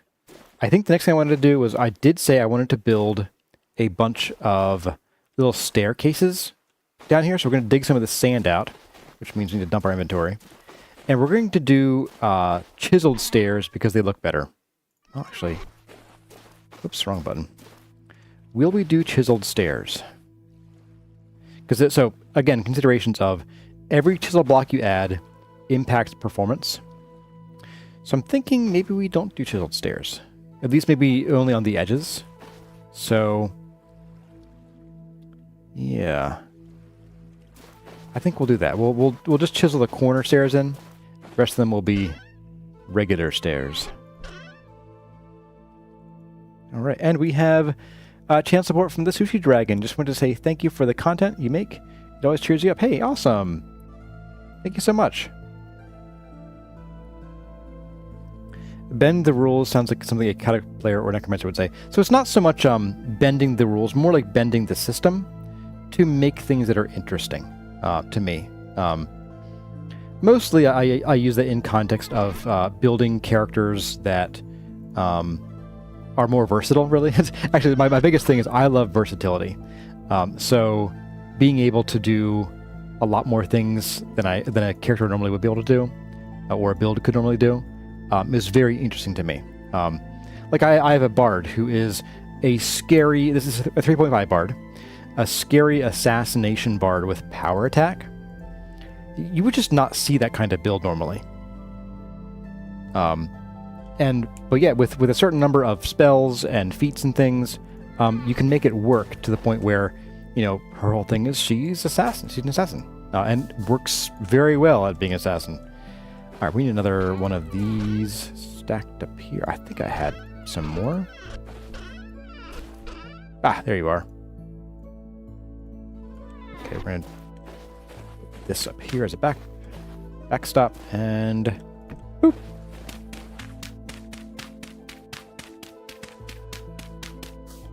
So you treat the majority of games with entrance like puzzle games.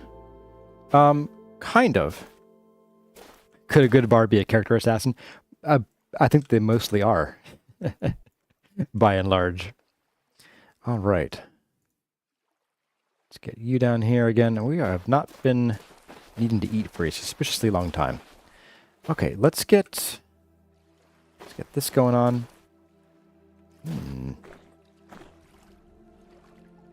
I was thinking it could be cool to do like sandstone rock stairs.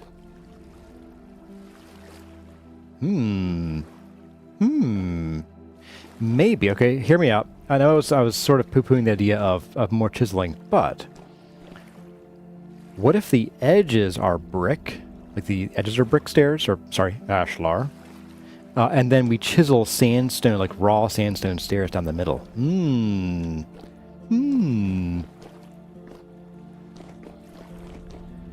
Ryuga, how about a sorcerer or wizard who uses a great sword which they imbue spells into? Yep, you can do that in 3.5. That is actually fairly easy. It's not optimal in my mind. Usually, if you are building a spellcaster, the less of a spellcaster you are, the weaker your character becomes, which is kind of unfortunate, I think, because there are a lot of really cool builds.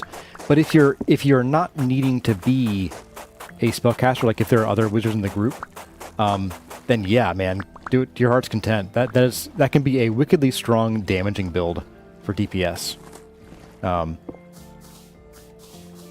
Even funnier are there's a cleric version that normally requires you to worship specific gods. It's called the ordained champion, and you do the same thing but with cleric spells, and then some. Like you can cast a lot of your spells. Strong spells as a swift action, which is equivalent to a bonus action, basically, in 5th edition. Approximately.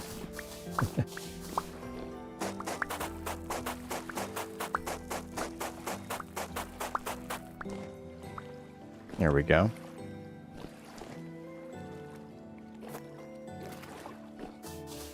You knew a bard who had 2 of them fighting. Oh, no. Oh, it filled it. Sweet. A bard with 2 of them fighting and a Horn of Summoning, a legendary version. Okay, there is a Horn of Summoning that does, like, a few barbarians. And a Trumpet of Leadership. Interesting. Yep, summon and buff. That's the way to do it. Brazilian says, I don't understand you're speaking in nerd. I mean, you are watching the nerd game right here.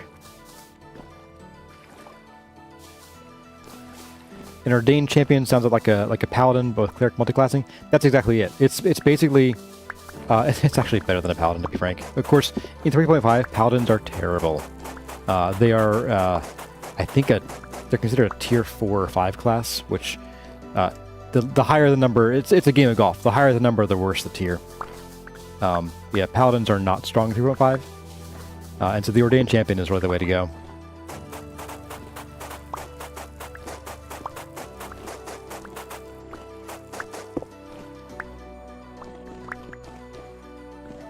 Okay. So let's go ahead. We're going to dig out. I guess we're going to dig out where the stairs will be here.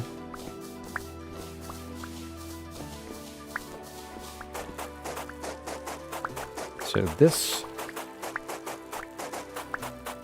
and then this,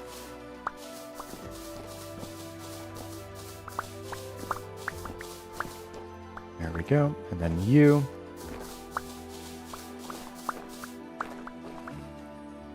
and then,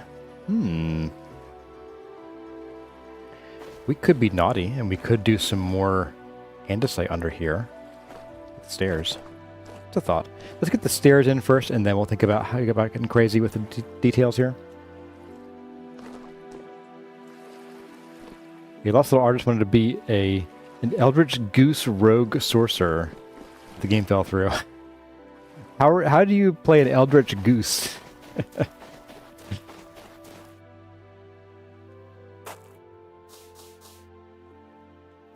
we go. All right.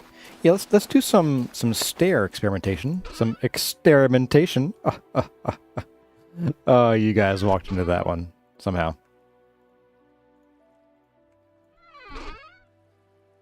If we were removing stairs, it'd be extermination.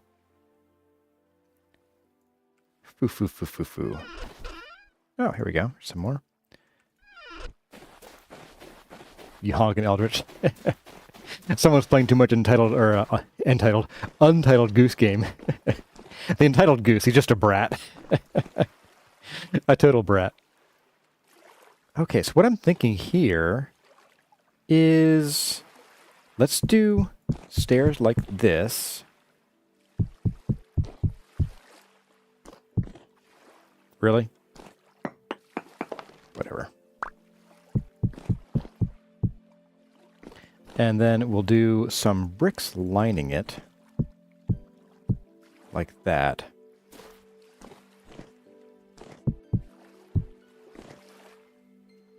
And yeah, then we'll just chisel these smooth sandstone down. And see how it goes. You play it with chaos, the answer, of course, with sparkles.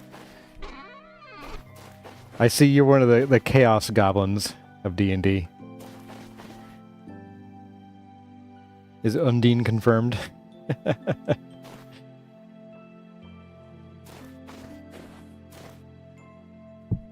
There we go. And Triplex Ape Triplex is time for dinner. Be back later. Don't go anywhere soon. Well, if you're back in 1 hour and 4 minutes, or within 1 hour and 4 minutes, you'll have some more. Otherwise, you have to catch the replay. The rerun? What's a rerun? I wanted a Chisel. There we go. Get you. It is so nice having calm nights to just keep chiseling, keep working. I don't know. I like the nighttime aesthetic in this game.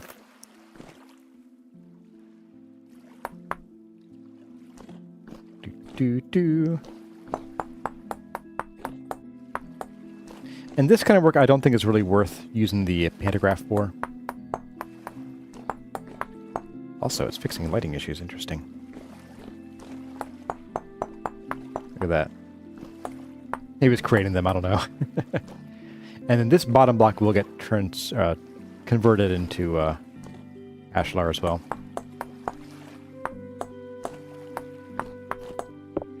Oop. Alright, so bust you out of here. And bust you out of here.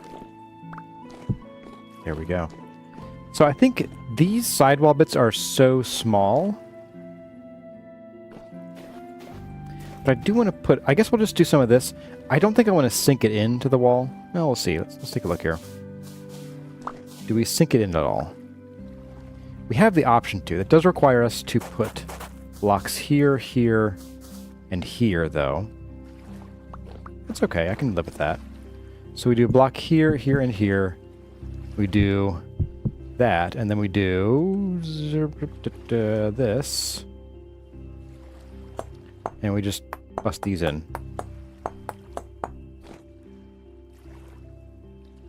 I think it doesn't matter much, actually, looking at it. Like, this is so small, and there really isn't anything else going on here. This could be flat, or this could be not flat, and I really wouldn't care. Let's find out.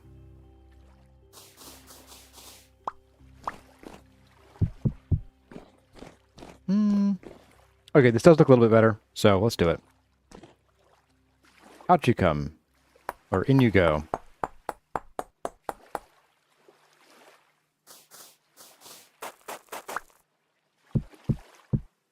Okay, there we go. So that is our stairs template. It might even be nice to have like a little bit of an apron here. So maybe we'll come in here and do something like, say, this. You know, we could do, actually. Oh, and this is, Tell you what, we'll build this up a little bit just to bring it out for this purpose. I don't want to do too much building up of land here, but to have this apron not look stupid, we're going to do it here.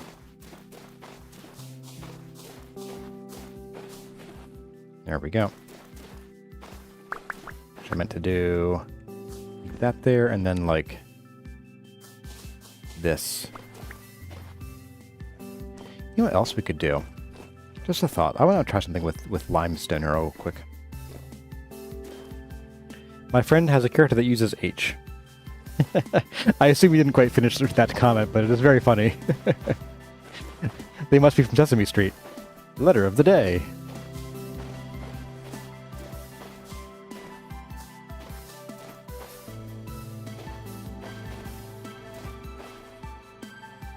Hey, we have Ogwig Flamanguista here. Welcome, welcome to you. Okay.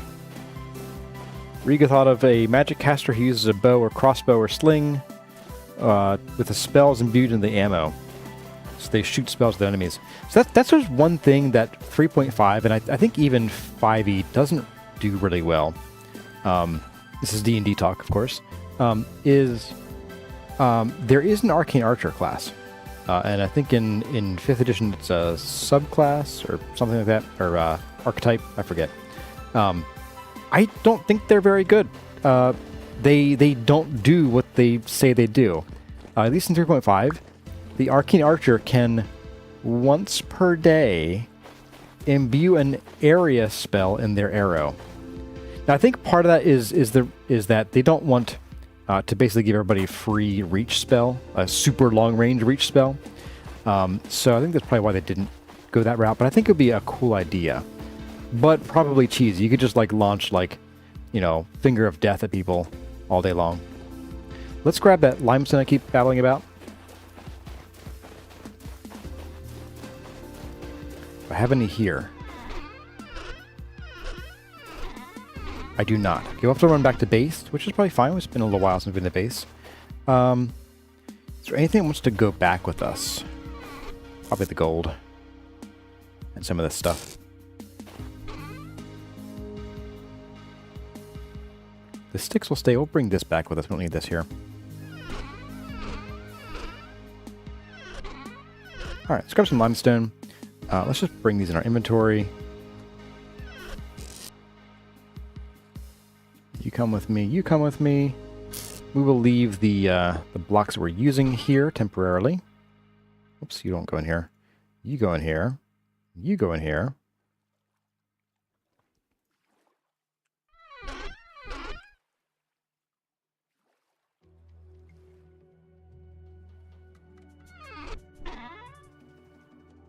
Okay.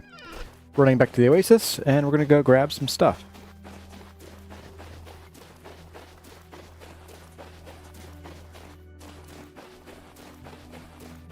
Green Giant has a D&D character who's a Dragonborn dual axe wielder who charges. That's pretty cool stuff.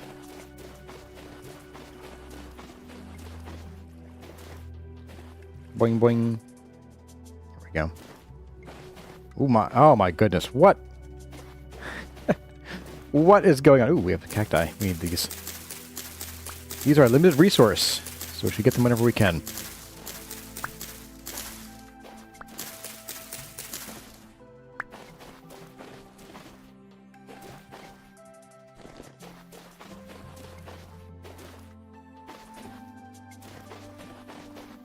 All right. Yeah, I'm thinking it might be nice to add some layer of limestone in there. It might not work out, so we'll try it. If we hate it, we rip it out and we skip the whole idea. Not a big deal. Granted, running all the way home is a bit of a big deal. Get out of here. What are you? You are a pottery trader. Okay.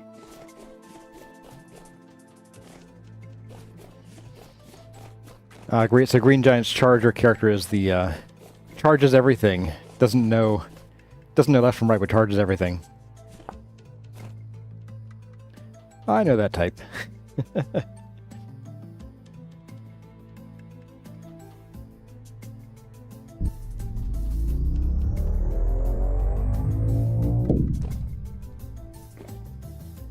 we go. Lunch break in the desert. I hear oh. Thought I heard a thunder. Nope. Just a rift. Bleh.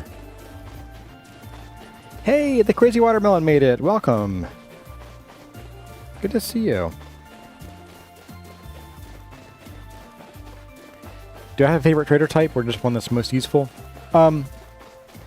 They're all useful for different reasons. I think my least favorite are the survival goods traders. They're usually meh. They're okay for selling too, but they don't usually have stuff that I want to buy. So I don't find much purpose for them usually.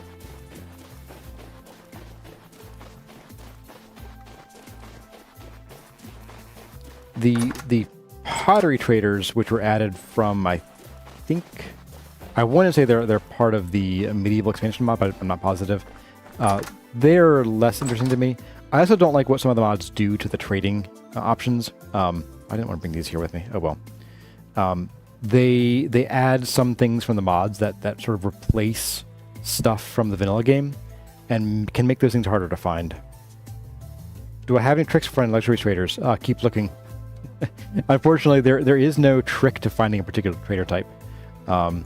It's explore, explore, explore. Honestly, turn on the color map. As much as I hate the other map, you shouldn't use it. I don't like the parchment style map. I prefer the color. I get why the parchment style map makes more sense. For obvious reasons, is we don't have a spy satellite floating over all the time. So there's that to consider. Where am I putting this extra flint? Here it goes. Our arrows are looking a little thin. Let's fix that. There we go. Alright, so I wanted to get some limestone, specifically limestone ashlar. Not the aged stuff. It's pretty stuff. We might need to go... we might need to go look for a place to quarry some limestone. Unless I have some lurking in the boxes back here. So we did get a fair bit of it. Oh, really? Thought you were that cow from earlier. The calf. Get lost. My goodness. Oh, that weird lighting issue.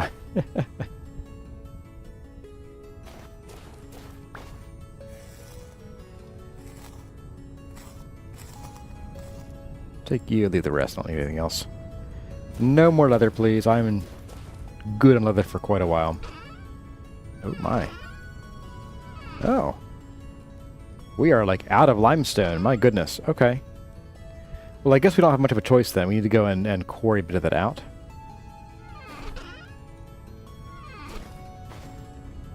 Did we quarry limestone from under our base? I think we did. We don't have our good plugs with us, so we'll just grab, like... Grab our other plugs if we still have them. Yeah, we do, okay. And we'll just grab a slab or two from here. What am I putting up here? The fat. Right. There we go. Let's grab a hammer. Right, there's a bell down here, isn't there? Oop.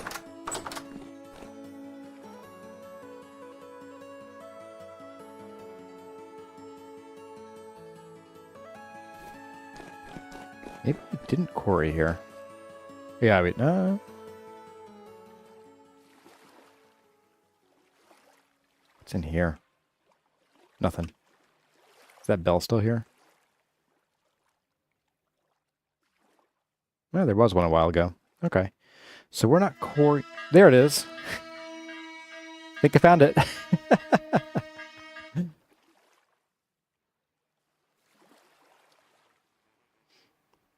Had a bug where the map switched to the parchment style and you couldn't fix it back without going to the commands. That's actually normal. You can't change it without using commands or at world startup. The Taco Bell.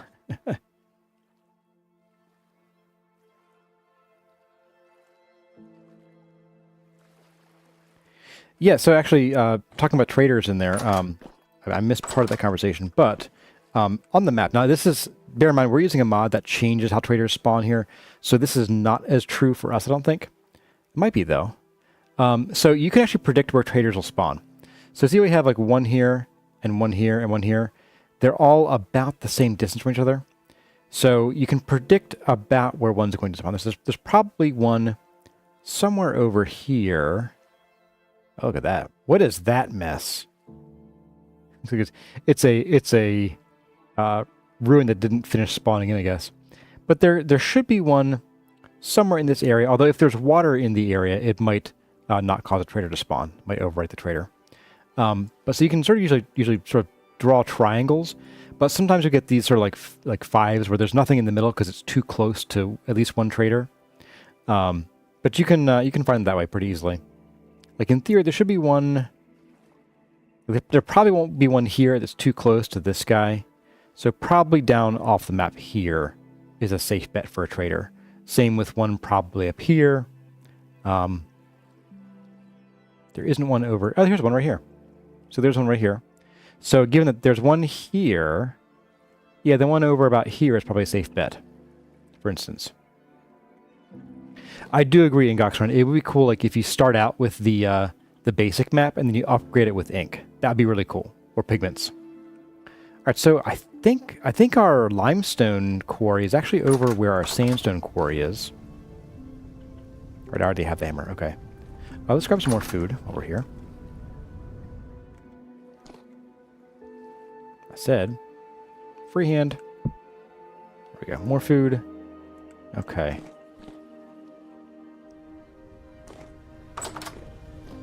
And we'll go quarry first, and then we'll come back and get other stuff. Hit it again. And then I did want to bring back, as I recall, I wanted to bring back probably some tree seeds, so we can start a bit of a farm for regular trees over at the temple. And we'll also bring all of the fruit tree saplings that we have, or fruit tree cuttings.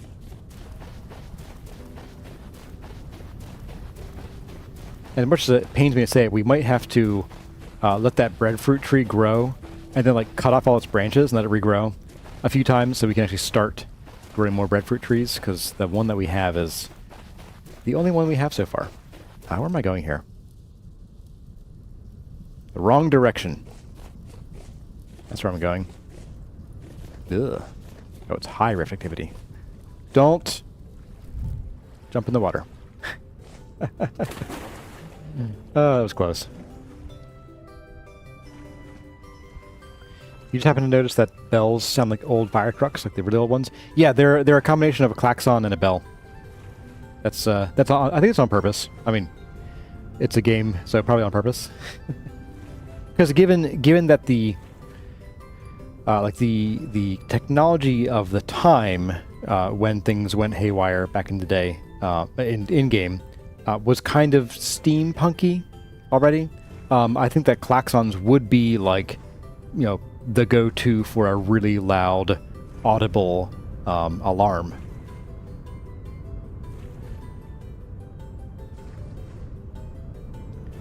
The Crazy Watermelon says you could make it that you don't even start with the map and slowly upgrade it as you go. It could be a new accessory slot. That could be kind of cool. I could get behind that.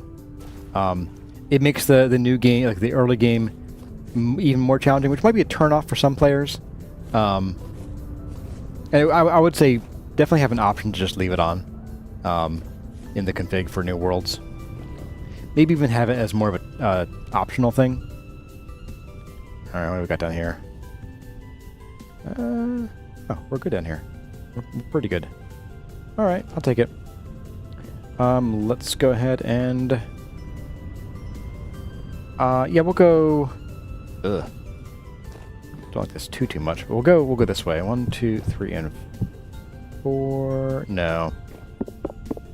No. Start this over. Actually, no. Hang on. Yeah, we just do 1, 2, 3, 4. 1, 2, 3, 4. Put a ladder here. Excuse me, cactus. We go 1, 2, 3, 4. So these 2 blocks we dig out. So we can get back up here. 2, 3, 4.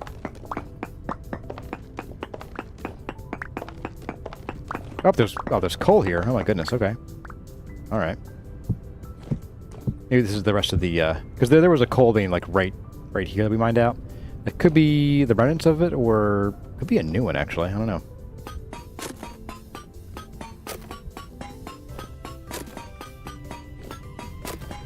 Alyssa F has to go. Says thanks for the stream. Hey, thank you for stopping by. And if you haven't already, hit the like button on the way out. Helps the channel and the stream both before and after the stream is over. So. Oh, this is a new vein of coal. Ho ho! It does complicate matters here a little bit, I guess. Okay, well, we'll take it. We'll take it. 1, 2, 3, and 4 there too. Okay, so we'll take like these 3, and that should be enough for a little while. And we'll also take, you know, let's go ahead and mine out some of this coal. I don't think we'll take all of it because we have a pretty solid amount of brown coal right now. Just note that this is here. Yeah.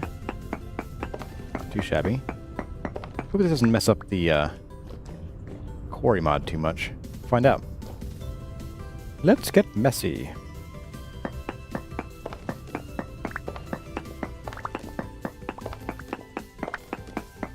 A Taco Bell basement. Yeah, there for a while there was something I wanted to do.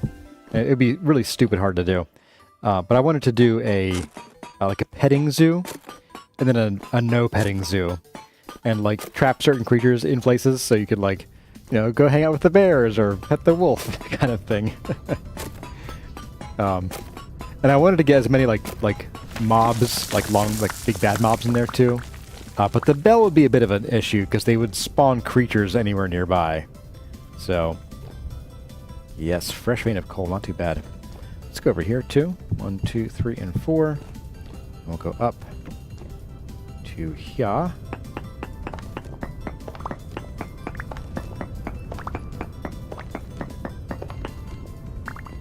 And 4.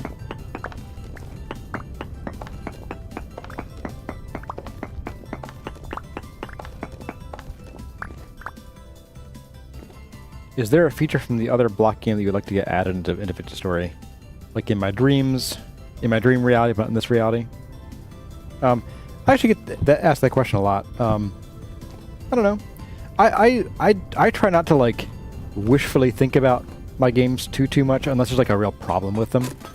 I think my only real gripe with Individual Story is that every time we get a new update, it often ends up grindier than the last update. And I wish Tyron would stop making existing things harder to do and focus on making new things to do. That'd be my wish, frankly. Single block right there. Okay, whatever. That's plenty of slabbage for now. We'll start with that. Let's get out of here.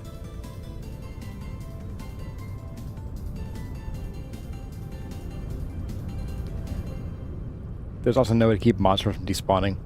Yeah, I sort of banned the petting zoo idea when they made it so that wolves and bears despawn. Although for a while, there was a bug where that just didn't work. It might still even be in the game. It was a 1.18 bug where, like, I had a pit full of wolves in the second guide season, and like they just never despawned. They were supposed to despawn every 14 days, but I ended up being able to clean up the area and they stopped spawning. Rodrigo says, meanwhile, what if Tyrant added insert random thing?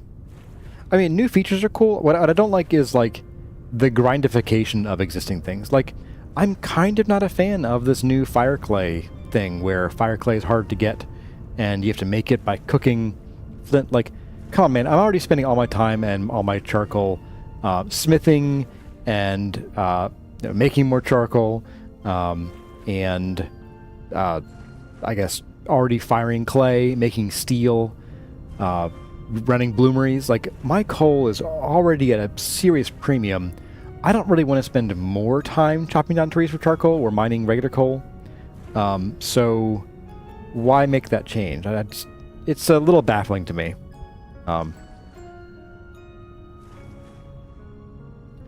Because things have gotten grindier since I started playing. I started playing in 1.13. And Vintage Story was never a fast game, like, even in those days, which wasn't that long ago. It's, you know, it already was pretty grindy. And I think there needs to be some concession to, okay, let's make certain things grindy to a point, and then gamify the rest of it. You know, like, make some concessions, because it is a game. It needs to be user friendly. It needs to be attractive to users. I wouldn't say that I'm turned off from the game in any respect right now, but, like, I can see how it could be a problem for the long-term health of the game. Like, if the game is just too hard to get into, that's a problem. How are you? Still alive, sort of. And you are growing nicely. Oh, look at that. Gorgeous. Gorgeous.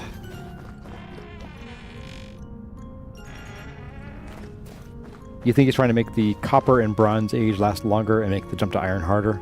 I can see that. I can definitely see that. There is the ability to essentially skip. You can skip either the Copper or the Bronze Age, basically, if you're lucky. Like, Copper Age, you can skip pretty much the moment you find tin. So that is a bit of a that's a problem, but I don't think it's one that should be solved by making other parts of the game grindier. Like, you don't need fire clay to get into bronze.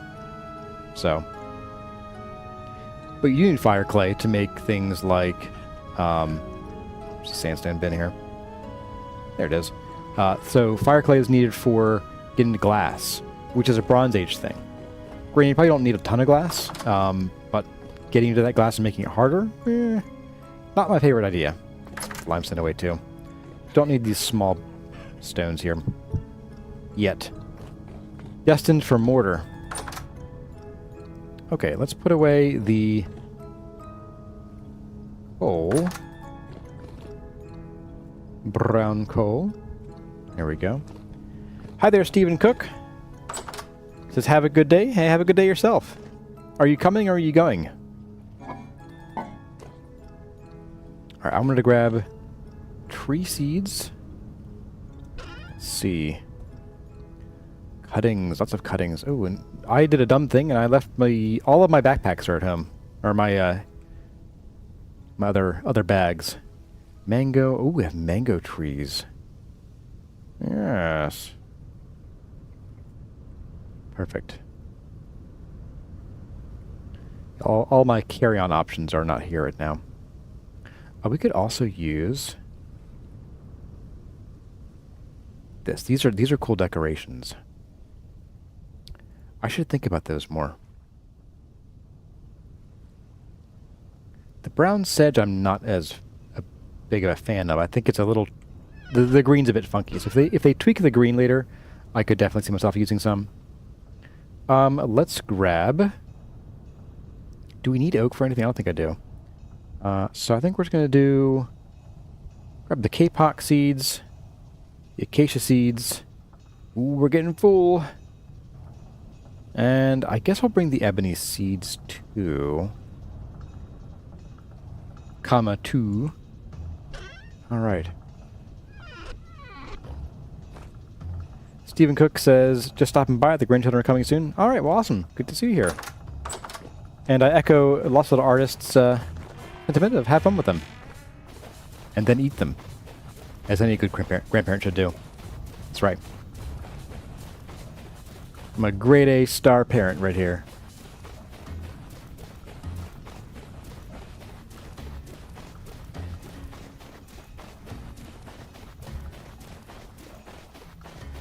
Current glassmaking is pretty off from how historical glassmaking worked. Yeah, not that surprised. I'm not surprised that you don't get perfect, 6 perfect cubes of glass from a bloomery. After chucking some quartz and some coal in there for a day. Or I think it's just 12 hours, isn't it? I got a 3-year-old grandson. Gotta get him gaming real soon. Absolutely. Kurazini loves watching Kurazette play Breath of the Wild. Should even tell her to like smash the rocks or open a chest. The trouble is when there's no chest or a rock to smash, she gets upset. Open a chest. There isn't one. Mah! It's okay, kid. Chill. Yeah, I don't think Vintage Story is a good jumping off point into gaming. Hey, Ape made it back. Welcome back, Ape. Alright, we're gonna dodge some of these hyenas.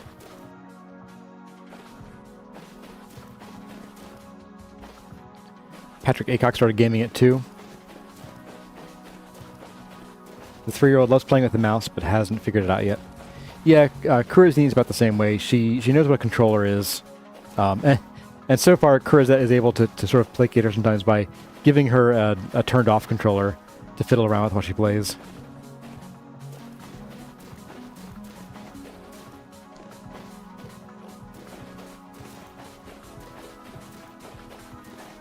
So I'm going to temporarily... Actually, I think what we'll do is we'll just... we'll pick a quadrant of the map here. Like this one. Actually, no, this one's got a lot of pines over here. Let's go around this side where it's kind of devoid of mostly everything. And we're going to plant some trees here. Get some shade for ourselves. There we go. We'll plant some of these guys as well. This is just for us to get some resources while we're here, rather than having to run back home all the time for this kind of stuff. Okay. Capox. We do want some capox because I do want to use their wood for some flooring here and there. Capox makes wonderful flooring.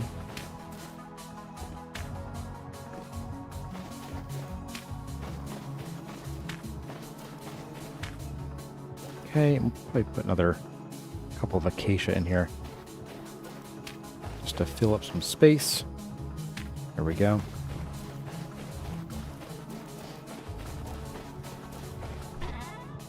And we'll also... Ooh, we need some more room in here. We'll also... drop these in here. Should be everything there. Let's sleep. It is medium, so let's make it... Oh, we're going to start for the night. I'm going to hydrate while we're sleeping.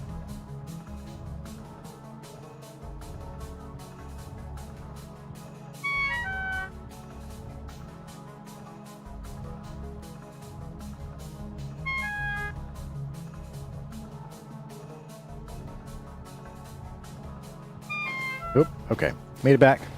We are starveling. Yeah. Alright, that one's dead.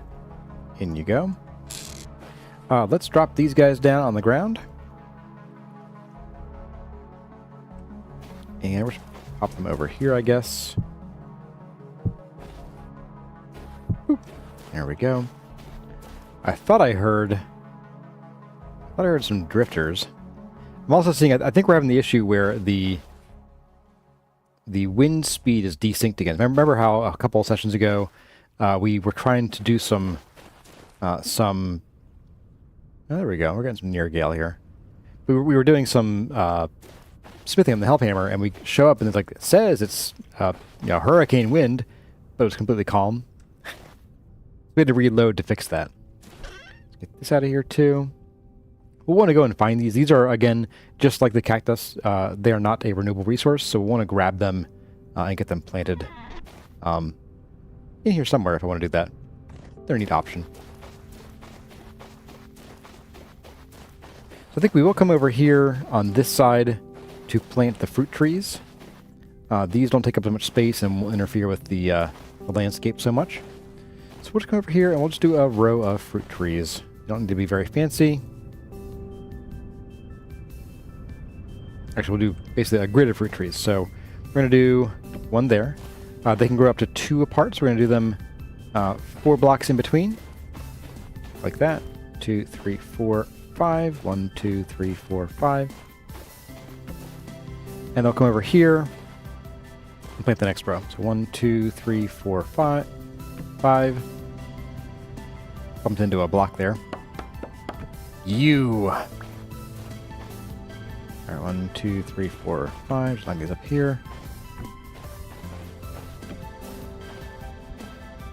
And you, I guess, will kind of just move this block up a little bit.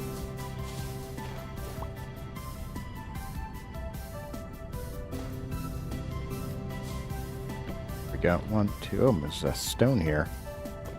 But it's Stony Beach. Okay, we'll just can move this up here and start up here instead. 1, 2, 3, 4, and 5.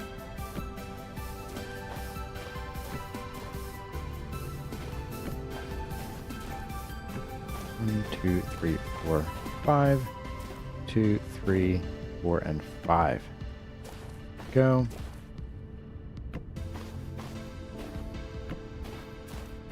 Get all these in. And these are the ones I'm growing so that we can plant them, I guess, decoration more than anything. I mean, sure, they'll be a food source, but I think largely these will mostly just be decoration. Probably for some up on the wall there would be great, I think. Does dirt and or quality not matter for fruit trees? Nope, not at all. Just climate, and specifically temperature. Okay, so I wanted to get out the wedge chisel here. There you are. And I'll need some mortar. And let's grab this. So limestone. It's 8, so I'll do more of that. I have a nice even 64 to play with. Actually, that'll be 32. We'll do some more then.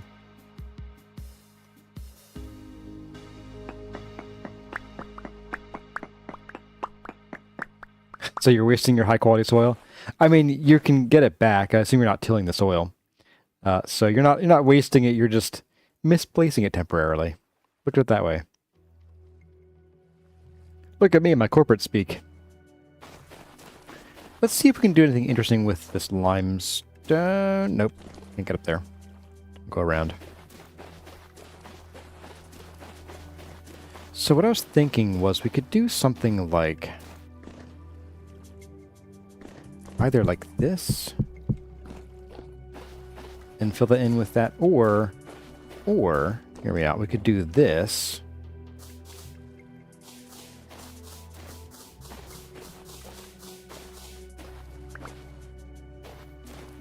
Tear this back up.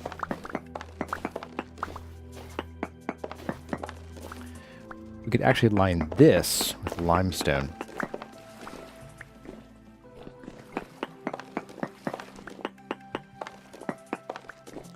Also get the their sandstone so we can see what it looks like when it was complete. Hypothetically. Hooper trees are happy. I'm sure they're just tickled pink. Especially if they're lychee trees. I'm looking for the sandstone. Here we go. Let's see how this looks.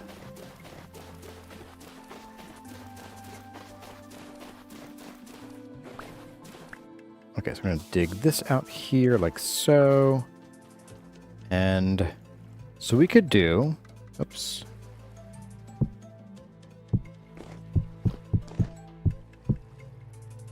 Something like this.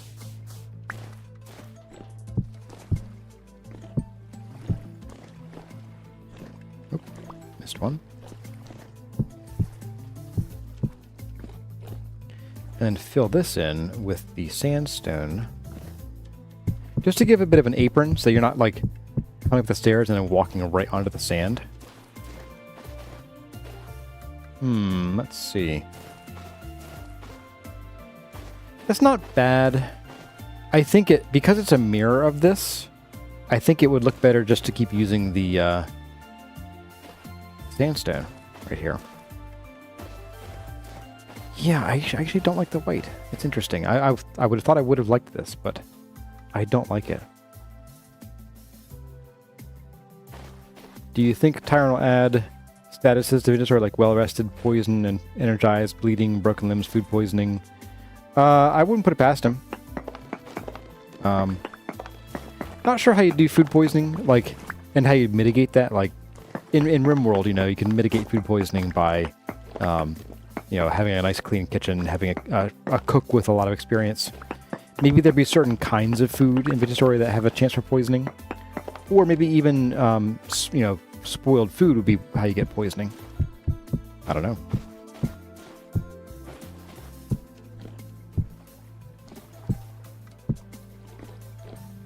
So I kind of want to use the limestone, though. I don't know.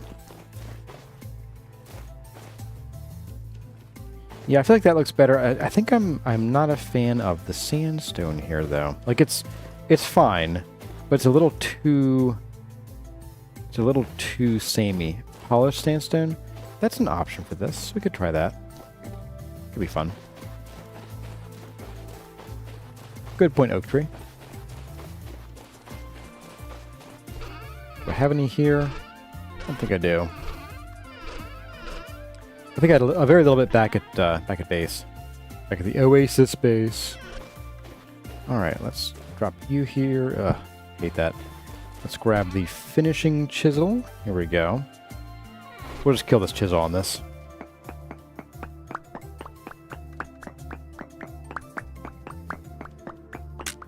You love how the opening looks? It makes me want to explore the tunnels. Awesome. We're going to get a lot more of these in the future once we get these other arms up. Raise your arms. Put your hands in the air. All right, let's try the polished stuff, the good stuff.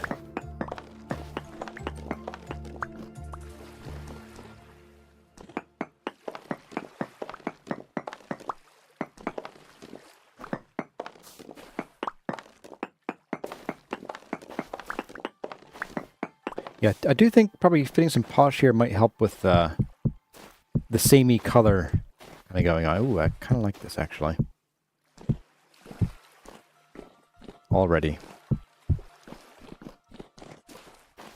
Yeah, I could do that. I like that more than the limestone by a long shot. And that helps this look not quite so samey. Let's do this on that side and take a look from both sides. I guess just one side. And see if we like it from both angles. And like sort of all together as one design here. With a long way. I will need more of these though. So let's grab that. Let's put the slime stone away. I'll chuck you in here, I guess. I don't need more sand. There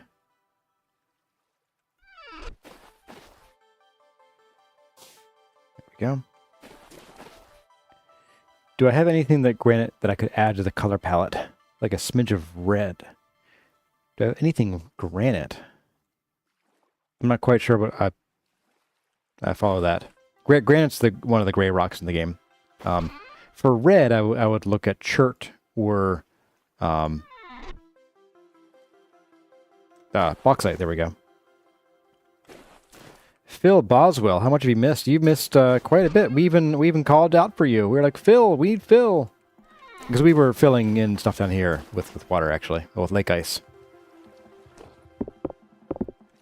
Just gonna get these two. Stop it. There we go. Kiratini says this is looking amazing. Hey, thank you so much. Normal 04 says how to get the big quarry slabs. So that is from the quarry, stone quarry mod. You need 14 steel splitter plugs and a hammer. And you do a 7x7x7 chunk.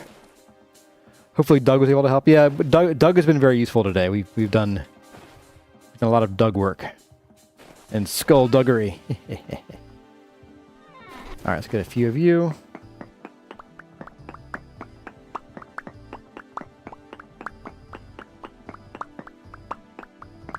Start with that.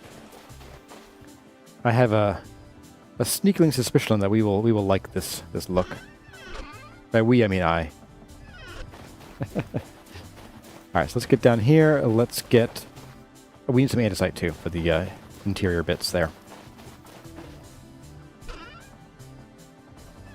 There we are. Are you still using bronze? Yeah, the quality or the type of material of the splitter plugs determines how large of a size you can get. If you hover over the tooltip, it'll show you the maximum size.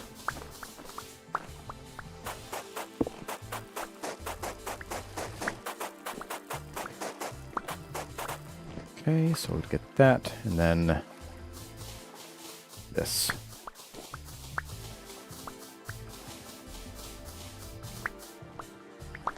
Blow up. Okay, so here it might make sense to chop this side back a bit. So it'll be a little bit uneven, but that's okay.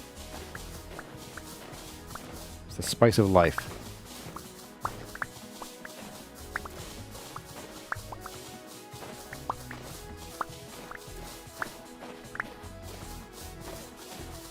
Chip that back, put that there. We'll chisel, or not chisel, we'll drop some blocks under here. So this will be a lower version.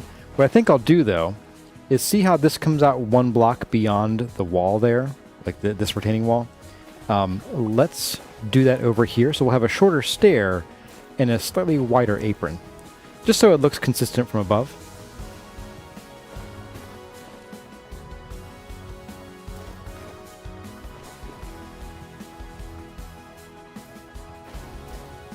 There we go.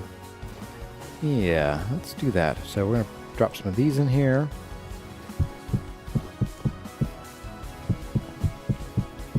We will need our chisel.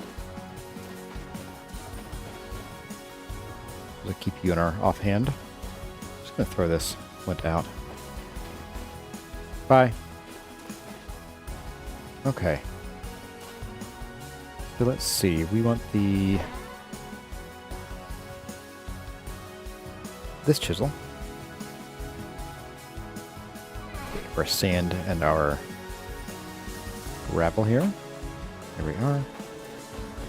And let's see what we got down here, this side. So we were doing these guys up here, so basically, here we go. Gotta bust this guy out of here and this guy. So like so, and so, not like that.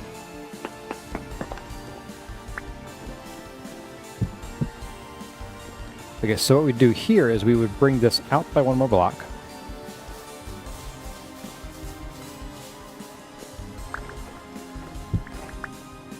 Like that. Just have this be flat here like this. Let's see, how does this look over here? So we get to the top, we come out an extra one, and then over, and 4. Okay. So it'd be like this. So 1, that, 1, that, and 1, 2, 3, 4.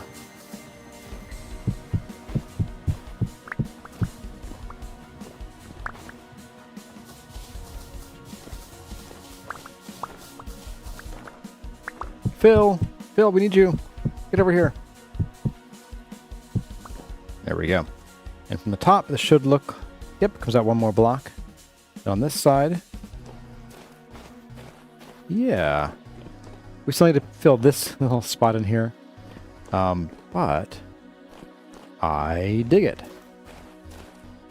And I'm okay with having these be different heights. That's perfectly fine. Again, they're, this side is actually the same way. So this is higher than this one, but down here, because we matched the sides over here, should be okay. I am seeing we probably want to do... Why is this dark? Why are you dark? Not even chiseled. What's going on here? All like that. All right. Okay, that didn't help it.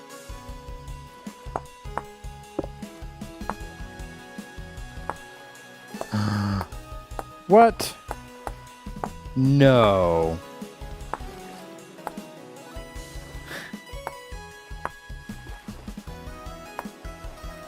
Oh, that's garbo. It's complete garbage. Tyron. It's still give me an idea, though. If we need to chisel something to make the light look right,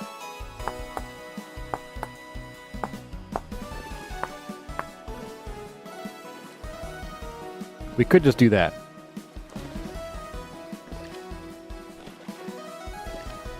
Let's do it. That's fine. It's stupid, but it's fine.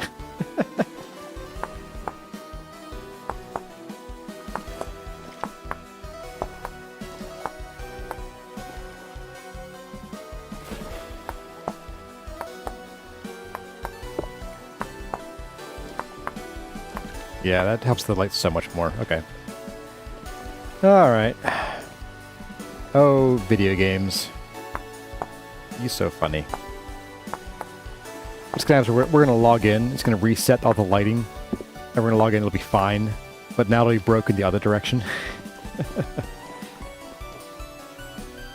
It does, I agree. So I'm getting lots of artists and Kyoku Disaster saying it looks nice and adds dimension.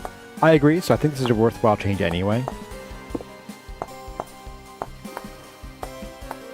I don't want to get too deep into, like, making this super detailed too early in the process. There we go. Because it's easy to lose sight of where you're trying to get to and what you're trying to do here. And end up like, oh, well, I've been working on this for 6 months and this is all you've done. Like we're at right now. Anyway.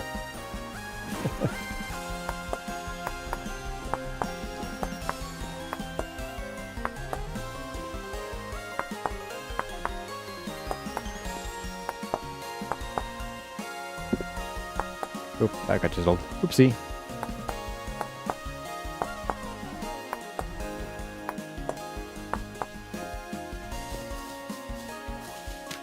Grab you. Grab you.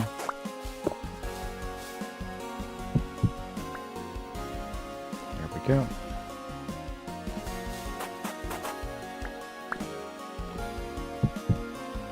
Grab our andesite.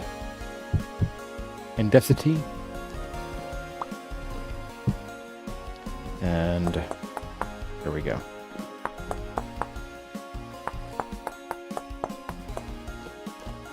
Very nice.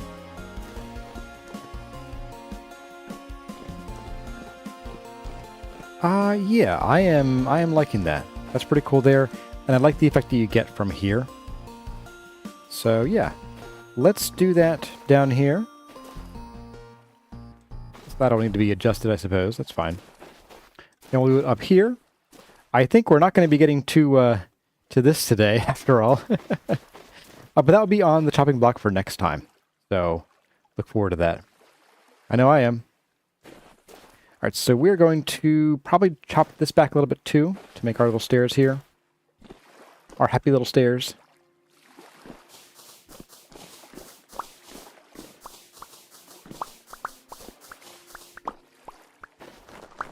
Oops, splash.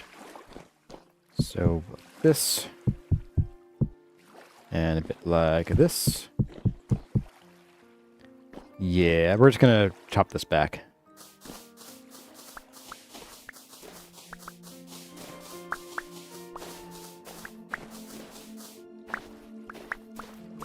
Some people build hanging gardens. I build hanging ladders.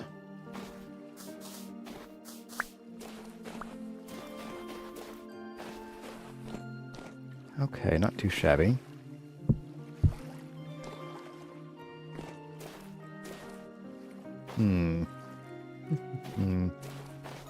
I guess we can do a little, yeah, we'll do one little spot of andesite right there. Just dig these out real quick. Or not. So there and there. Drop you there. Get rid of you for the time being. You will stay like that. You get to become a bit of ashlar.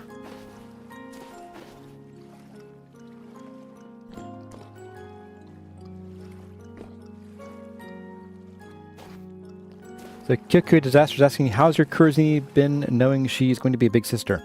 So, I don't think she quite understands what it means. So she has some developmental delays, and in certain areas, and not others. Like she has really ridiculously good fine motor skill, but she's kind of always had problems with gross motor and communication. So there is that. So she doesn't quite get what it means that she's having a sister yet, but or at least she doesn't seem like it. But she does talk about family and mom and dad and baby sometimes.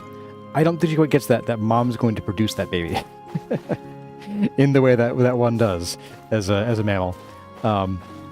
So yeah, we'll see how that goes. We haven't moved her room yet, so she doesn't know that that's happening yet. It's still too far to... Whoops. Shouldn't be sand. It's still too far to tell her because we still need to like varnish the floor and paint the walls and things and get all our furniture in there. And she doesn't really do a great job remembering things, like certain things day to day, because she latches onto the strangest things. We have a neighbor who stopped by for a chit chat and was telling us about medical things and her life in general. And we asked her how she was. She's like, "Oh, I'm not great." And so Kurzini has been going around saying, "Not great.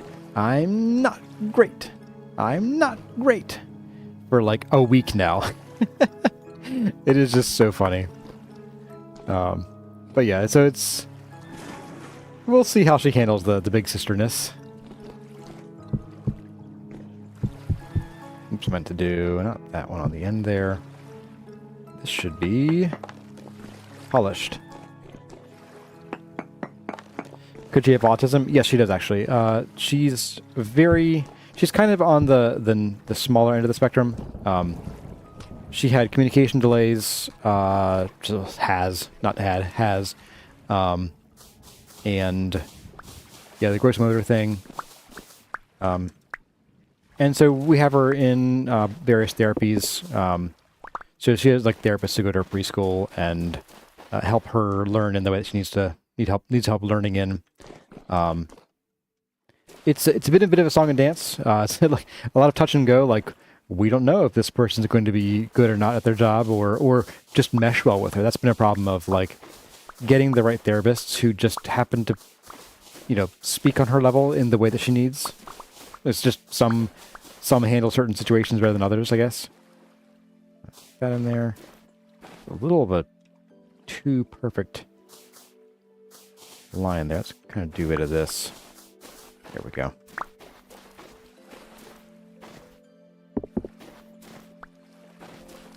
Burnzilla says, "Oof, looks like you missed most of the stream." Yeah, you did. We're getting toward the end here. We're going to wrap up here. I think we're even going to probably need to put those on hold. Those stairwells. Probably should chisel that too before we go here. But this is coming along pretty well.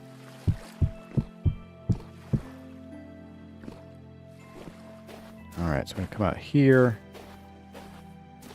to this spot. Do these 4.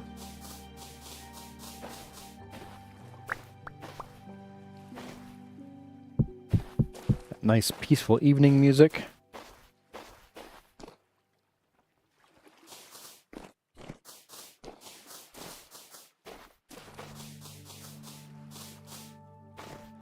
Here we go. Is there a school for kids with autism where I live? I don't know.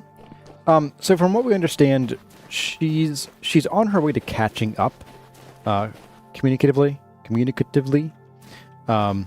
So there's a good chance that we should be able to send her to like regular kindergarten, and she should be able to mesh with the kids. She's already made some friends at preschool. Like she is fairly social. Just that she's trouble communicating her needs and is kind of expects you to read her mind sometimes, which we're pretty good at being her parents. No, we were looking at various preschools right now, and the sort of the best thing is we're working with our local or our state support for kids with developmental problems, and one more. There we go. And they actually send their people into the schools to work with kids there, rather than taking them out of the schools and into a special, a separate school where they'd be separate from their peers.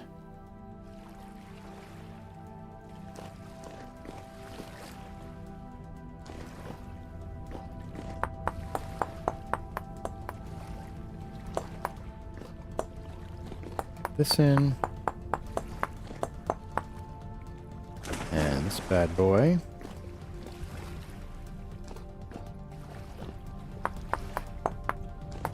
Oop. Don't do that. Bad for your teeth.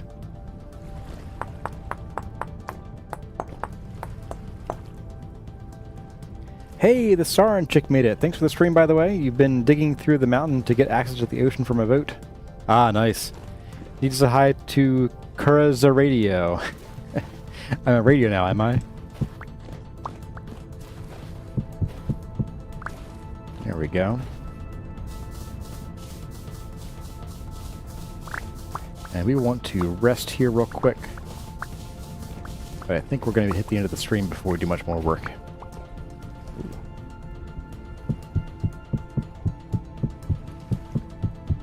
Uh-oh. Okay. A bit more sandstone needed. Let's go grab some of that. I spy trouble. Hey, buddy. Oh, get off my bed. Away from my bed. Ugh.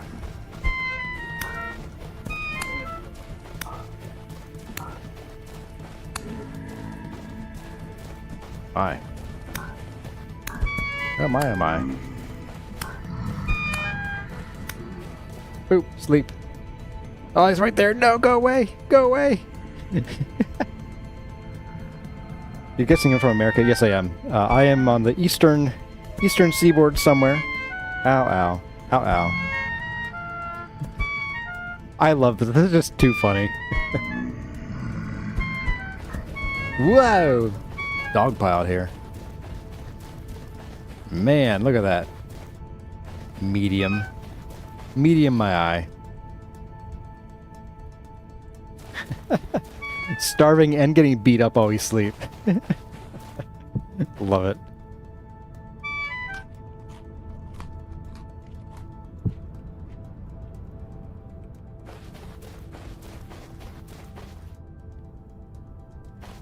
Ah, that was fun. So you don't know how they work over here, but if they're willing and able to help, it should be good. Yeah, they have, so we actually, before preschool even, we had her in therapy here at home. Get out of here. And that helped immensely. I mean, she was struggling to do things, basic things like standing up and walking. We had to have someone help us train her how to walk, as well as stairs. Stairs are a big one. She still won't really, go downstairs but she's also really short. So that's kind of not a huge surprise. Forgot to get the sandstone. Yeah, now she'll go down if you help her, but she can at least manage stairs on her own now, in general, up and down. Like I said, the gross motor stuff she struggled with, but fine motor, I mean, this girl could thread a needle at 18 months. That's what we had her do. Yeah, it was totally cool, guys. It's totally safe, toddlers and infants threading needles and, sharp things. What could possibly go wrong? All right. Well, this is some real progress, guys. I think we're going to call it about here. Just take one last peek at it for the week. Before Wednesday. I do want to do a tour stream Wednesday. Got one day before that matures, so we'll get a good look at that when it grows up by Wednesday. So yeah, look forward to a chore stream Wednesday. We'll get, we'll do some materials. We'll get some more gold dug out probably. Maybe even do some more lanterns actually. It's probably the wiser idea. Yeah, that'll be the plan. And then of course next Sunday, we'll be back in the hot seat here and doing some more work on this. I would like to get this.